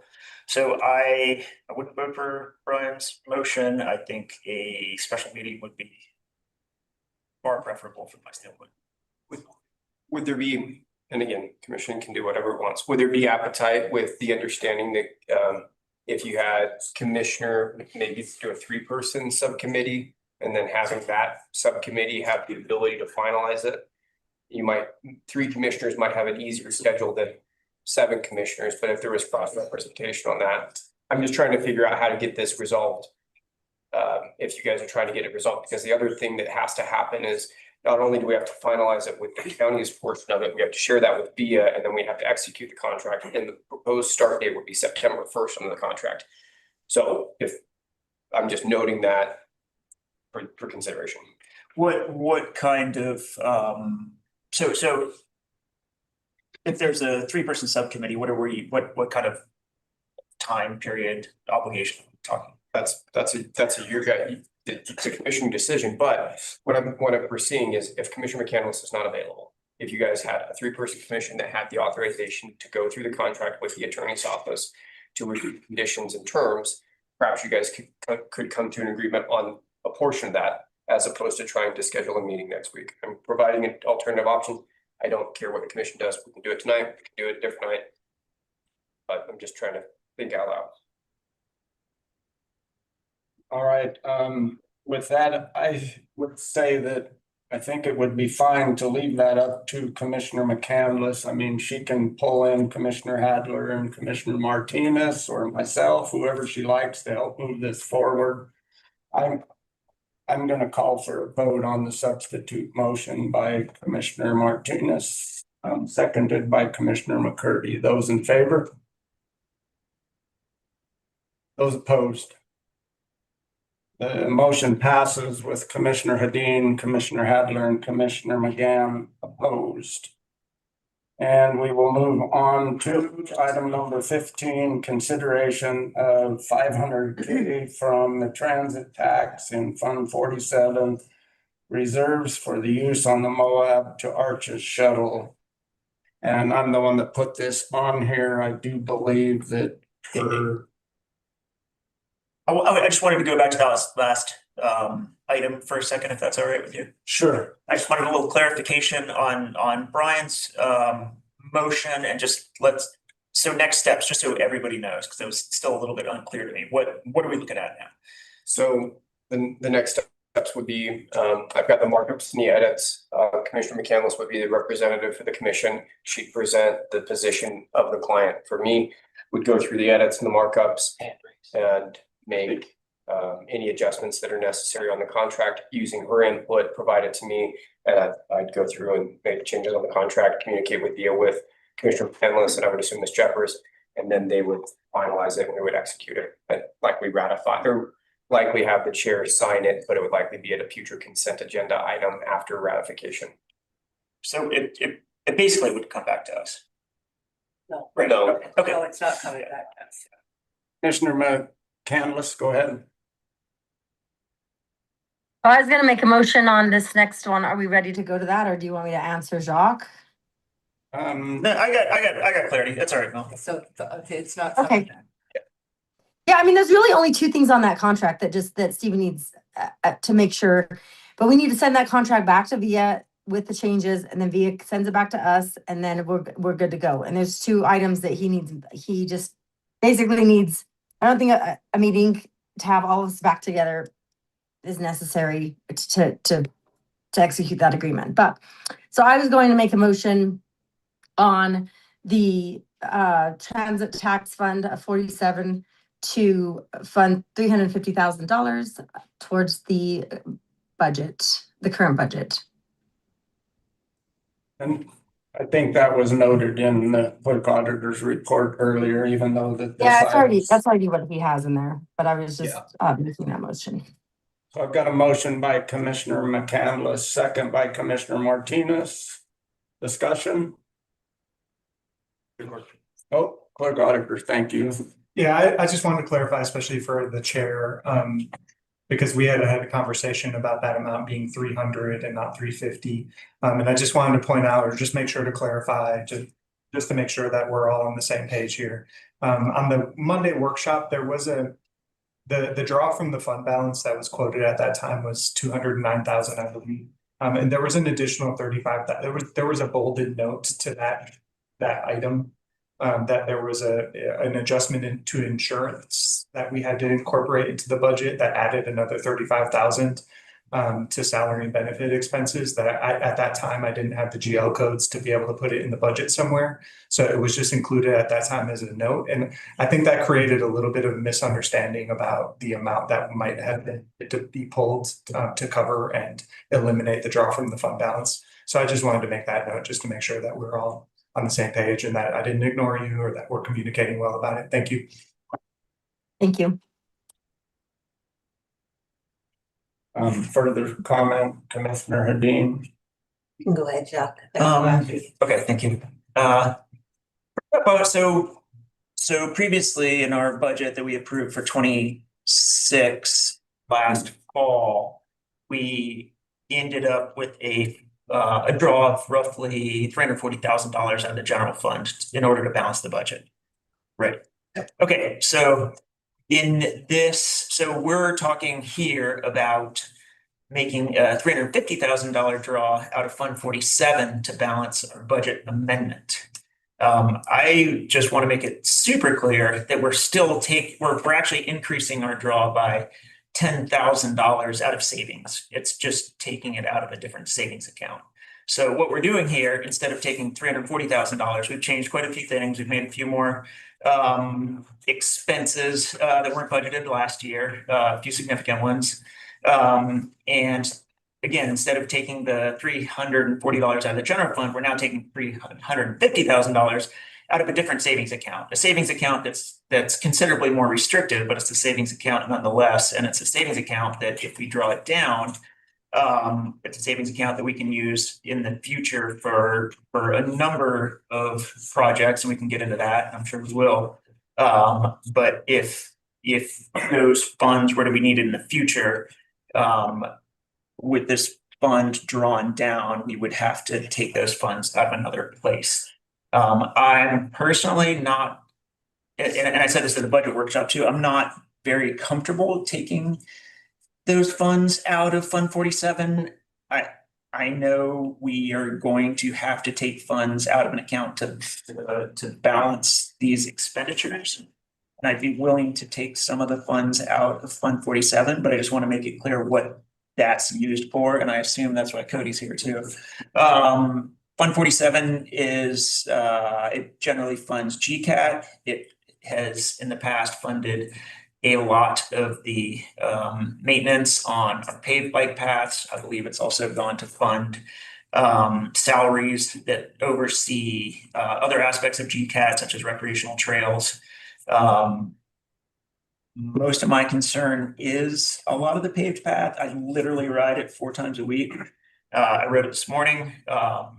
I know some other commissioners went out and took a look at that with Cody, and I think Sean also. And I'm sure, as Bill said in his future considerations, he'd like to look at funding some maintenance out of that fund for the bike path. I think that's great. It needs it. It has needed it. There are, I think, approximately 11 miles of bike path that we have now. Next year, we're due to add another 3. We're adding 5/8 of a mile on the gap currently. We're also going to be on the hook for maintaining another 2.3 miles up to Utah Raptor State Park. So that'll add a bit. Also, when we finally get started on the Spanish Valley Multi-Pathway, we're going to be on the hook for maintenance there. So there's a lot of future maintenance we are going to be needing to use this fund for. This also fund can be used as we all agree, the Spanish Valley Multi-Pathway is long overdue and something that we all agree on is going to be a massive asset for residents of our county as well as visitors.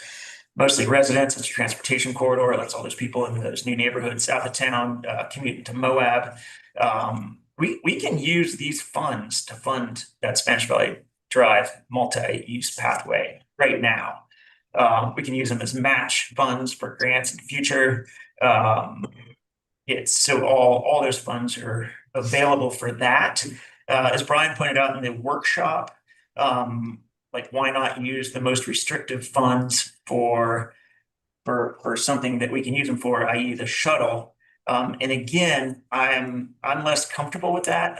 I've been on the commission for almost 6 years now, and I've seen there's always less of an appetite to dip into the general fund than there is to use these restricted funds. Let's think of a scenario. 2 years ago, a pretty large section of the bike path got washed into the Bloody Mary wash. Just crazy, but the whole pavement just washed into the wash. We finally got that fixed after 2 years, just a month or two ago. It could have been way worse. I mean, there's a few bridges on that path. There's also a lot of exposure on the path. If you go up the switchbacks, there's significant drainage issue potentials on there that could cause significantly more damage to that path. And if we have a fund readily available that we can pull, I don't know, $500,000 from if we really need to, then we're way more likely to do that than we are if we take it right out of the general fund, which would be an alternative. So this isn't free money. It's a savings account. It's a savings account we've worked hard to build up, and it's a savings account that we will be tapping into in the future. And I'm not stoked about pulling $350,000 out of it. Commissioner McCandless, and then I'm gonna make a comment. Oh, I had my hand up too. You said I was after Jacques. Okay, Commissioner Hadeen, Commissioner McCandless, and then I will make a comment. Thank you. Jacques said much of what I was going to say. I do appreciate there was many citizens that came to talk about the original, the origin of this fund and the fact that, you know, it really ensured, or it was for the community, for transportation needs, roads, active transportation. I don't think anyone at that time foresaw that they were going to be paying for a shuttle for tourists into Arches National Park. I just want to point out that this is just one more spin in a pattern where we keep bypassing county needs, spending money outside of budget, and pulling from fund balances. And eventually, and it's not very far down the road, we're going to be in deep trouble. And again, I can't stress enough, like, our needs are endless. And we just bypass all those priorities. We just keep putting in stuff on top of it, on top of it, on top of it.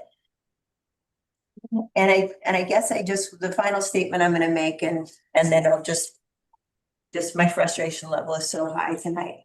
I want to remind this commission, and I ask that you guys hopefully are listening, that our goals are to improve the quality of life for our citizens, to manage sustainable growth, and to protect our public resources. Those are our goals. And hopefully as electeds, you're not losing sight of that. I know, because I've apprised as a lot of emails, that this was an initiative that I don't think had a lot to do with our community. I'm reading the emails as we speak. And I don't want you guys to lose sight that you are representing this community, that we're trying to do things for this community. In Fund 47, we should hopefully be, you know, using those reserves for bike paths, for road improvements, et cetera, et cetera. I just don't want you guys to lose sight of why we're here. And I think we are a little bit. And that's what's bumming me out. Commissioner McCandless. So I just want to state that spending money out of this account is not what's hindering the Spanish Valley multi-use path. We're ready to go on that. There's just certain things that we're taking care of before it gets going. It's not because we don't have the funding, and this is not hitting into that funding that is for the Spanish Valley multi-use path. So I just want to clarify that to all of our constituents and to everybody on the commission, that this money is not going into that. The other thing that's really interesting is I was looking back at fund balances from 2021, and there was $600,000 in the fund balance for this account. And then there was like $1.8 million in that account. So how it grew from $600,000 to $1.8 million is super interesting. And I'll have to look back, because that optional sales tax of $345,000 a year, it makes me wonder if there was a little bit of, you know, putting money from TRT or TRCCA that maybe was in there. So just throwing that out there. I mean, this money's been sitting there. It's made to use. It's a lot more restricted, just like Jacques said, just like we talked about the other day. It's a very restricted balance. It's made for this kind of stuff. This is what the optional sales tax is for. And that's why we're going to use it. We're going to use it, but we're not depleting it. Depleting it would be taking all of the money out of it. There's still going to be money in there for maintenance. There's still going to be money in there for roads, and it continues to grow because we have optional sales tax. The other thing I want to talk about sales tax is that when we talk about sales tax, 70% of that comes from visitors. So just like the TRT tax comes from the majority visitors, but all of us go out to eat and we pay that tax as well. It's just like the sales tax. Our visitors pay 70% of that tax. We pay 30% of that tax. So yes, some of this money is from visitors and some of it's from locals, but not the majority. The majority is still coming from our visitors that come to our community. And we're still going to be supporting our visitors and our locals. And we talk about economic growth. You know, I think one of the constituents that came and spoke today, she'd sent us an email about economic growth a while ago and said, you know, she wants diversification in our community. Well, that's what this is, a transportation system that's going to run, hopefully, from a new train or the airport or whatever. But this is the pilot. This is the piece that's going to make it so that we can go and we can have the information to do something all the way out into Spanish Valley and then all the way out into I-70. Without information, we can't do any of that. So, you know, I still struggle with the roadblocks. I don't think that using $350,000 out of our Fund 47 is deterring anything for our locals. And I know you guys are frustrated with some of the processes, but you know, I asked a couple commissioners to fill in for me and they refused to. So if you don't want to get the information, then I don't know what to tell you about it. But I'm frustrated with the pushback that we're getting on this, but that's normal. I mean, we all get frustrated, so.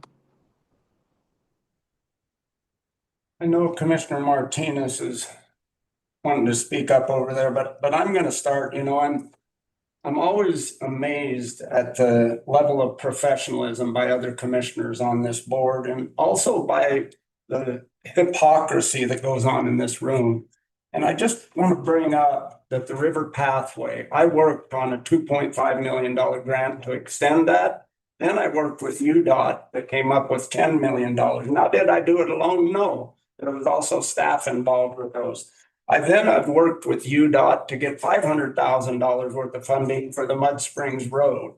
I also was on phase 1 of Mud Springs and worked on the grant for phase 1. I've also worked on the parking lots and the funding for those parking lots so that Cody has money rather than the county having to pay for it to build the parking lots out at NICA. And so we have citizens come in here that have been misinformed by commissioners about this commission is turning away from bikes and going to motorized. And I just ask, is there another commissioner here that has brought any bike grant money to this county in the last 3 or 4 years? Anybody speak up, because I'd love to hear about it. Jock, you are the bike master. Yes, I've worked on many grants, and some of them the staff wrote them. I worked and sat on boards that approved them, and I spoke for them favorably, so that money came back here. And here we are looking at a shuttle, and to say that we've turned away from bikes and gone motorized, it just amazes me. And you guys could help us in this shuttle. You could support this shuttle. There's reasons to do so, because then you would understand and you could be a part of the raising some of the money for the bike paths. But no, you're not. You sit back and you criticize, but nobody's brought any money to bikes in this county recently. Who? I mean, share it. Go ahead. Trish, you talk about poor governance. If we want to go back a few years, I wonder if the state auditor agrees that there's a pattern of misuse as you. Point of order. Let's talk about tonight. The items on this agenda tonight.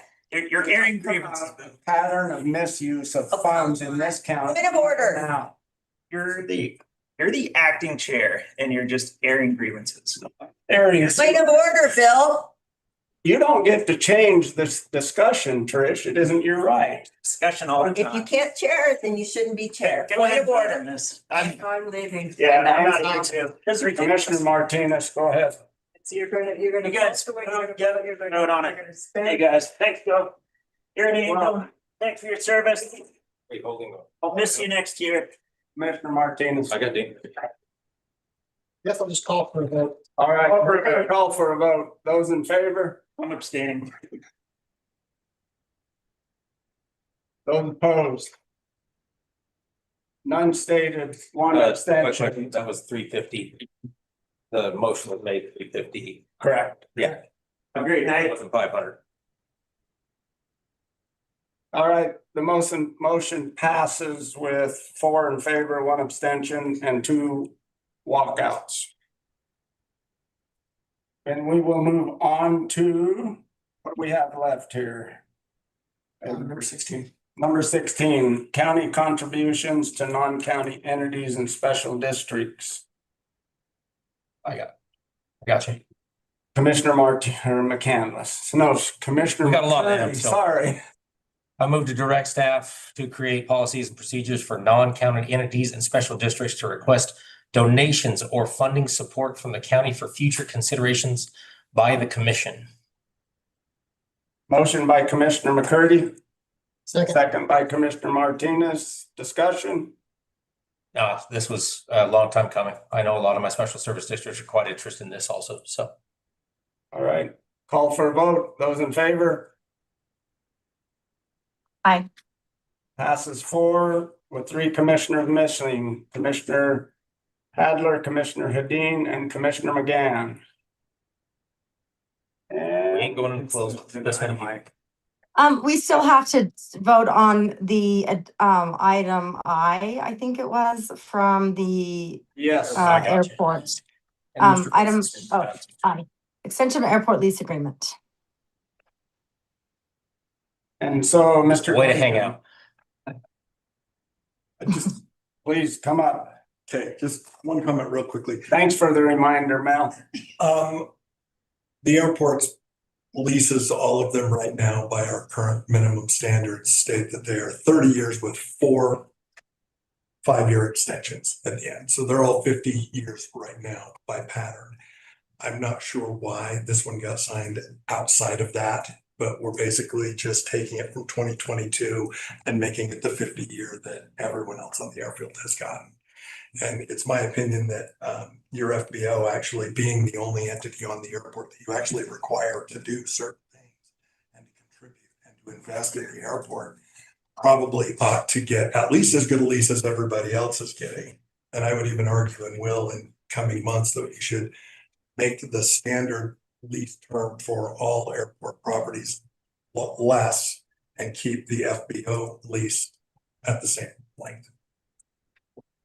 And since I think this item was originally brought up by Commissioner, but to air out, so why would the county benefit from longer leases? Can you speak to that so that the public's informed about The that? biggest benefit, as I've said before, your airport is usually judged by your FBO. They don't know who the airport director is, most of the public doesn't. And, but everybody that flies in interacts with your FBO.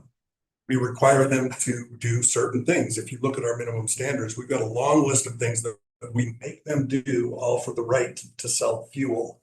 That's the benefit that they get. We only allow you to do that if you do this. How we benefit is our FBO being strengthened or having a higher value has a greater ability to borrow against that, to say invest in more hangar locations so that they can continue to do the things we require them to do. And why are the leases at the airport longer? Why does that benefit? Again, Mr. Because stayed for a bit. That's why I'm trying to. That's okay. If you own a hangar at the airport, you don't own the ground that it sits on. County maintains ownership of that ground. So if you have a hangar and you spend $400,000 building that, and you have a 40-year lease, well, if there's only 3 years left on that lease, you can't sell that for $400,000 anymore. No matter what the value is, as the lease goes, the building depreciates. Which is why I think 40 is a good amount of time for a hangar, because for tax purposes, that depreciates out the entire value of the building. There are other things I'm going to propose, but we don't need to get into them here, where we can actually help people continue to invest in their hangars so that they move on. But the lease length gives value to the owned hangar. And then one last final question. So once the county has the lease or has hangars that are built out there, how does that benefit the county in terms of the lease amounts and the rental cost or the rental amounts? For anybody or for FBOs in general? For the county's benefit for both. So one of the ways that we're going to benefit, which is new, is to charge that one-time linear foot fee that's going to help us pay for the taxways that we've got. The other way is we get a ground lease out of all of those. So our biggest revenue generator is lease. So as we lease the ground, we get money from that. That also brings in people with aircraft who buy fuel, get other services, which we also get a piece of that. It also incentivizes people to build hangars out here that might want to fly in and stay at one of our places and vacation. We have several hangar owners out there now that don't live in Moab. They travel here, want to have a place to keep their hangar, keep their. Vice Chair, those were all my questions. I just wanted to explore some of those items too. Commissioner McCurdy. With current tax classes, do we tax personal property? I know we do not tax hangar land. Do we tax personal property as in the hangar? Yes. Yes. Yes, and it's not just that, and I haven't checked into it with this county, but we were talking about it a little bit. One of the things that happened in Utah County is they started assessing a privilege tax for even hangars. Yes. Even hangars that we owned. Mhm. Right at this moment, I don't know if the county is assessing that or not, but the county certainly can by state rule, because most counties do. It's called a privilege tax. It's basically just making somebody pay what they would pay on a building, even though they don't own a building. The difference between that is commercial and private, correct? Correct. It has to be for commercial. Yep. Somebody who is just renting it. We learned something. Somebody who's just rent for private use. No, you can't get the. Right, do we need a motion for item I? You would need a motion to approve it. Yes, Commissioner. Motion to approve item I that was pulled from the consent agenda. Second by Commissioner Martinez. Any further discussion? Being none, I'll call for a vote. Those in favor? Sorry. Good, she got her hand up. Thank you, Miller. Ryan. That passes with four with 3 commissioners missing from the meeting, Commissioner Hedin, Commissioner Adler, and Commissioner McGann. And with that, we have no closed session or anything, correct? Couldn't get there if we wanted to. Couldn't get there if we wanted to. All right, with that, I adjourn this meeting. Thank you. 7:36 p.m.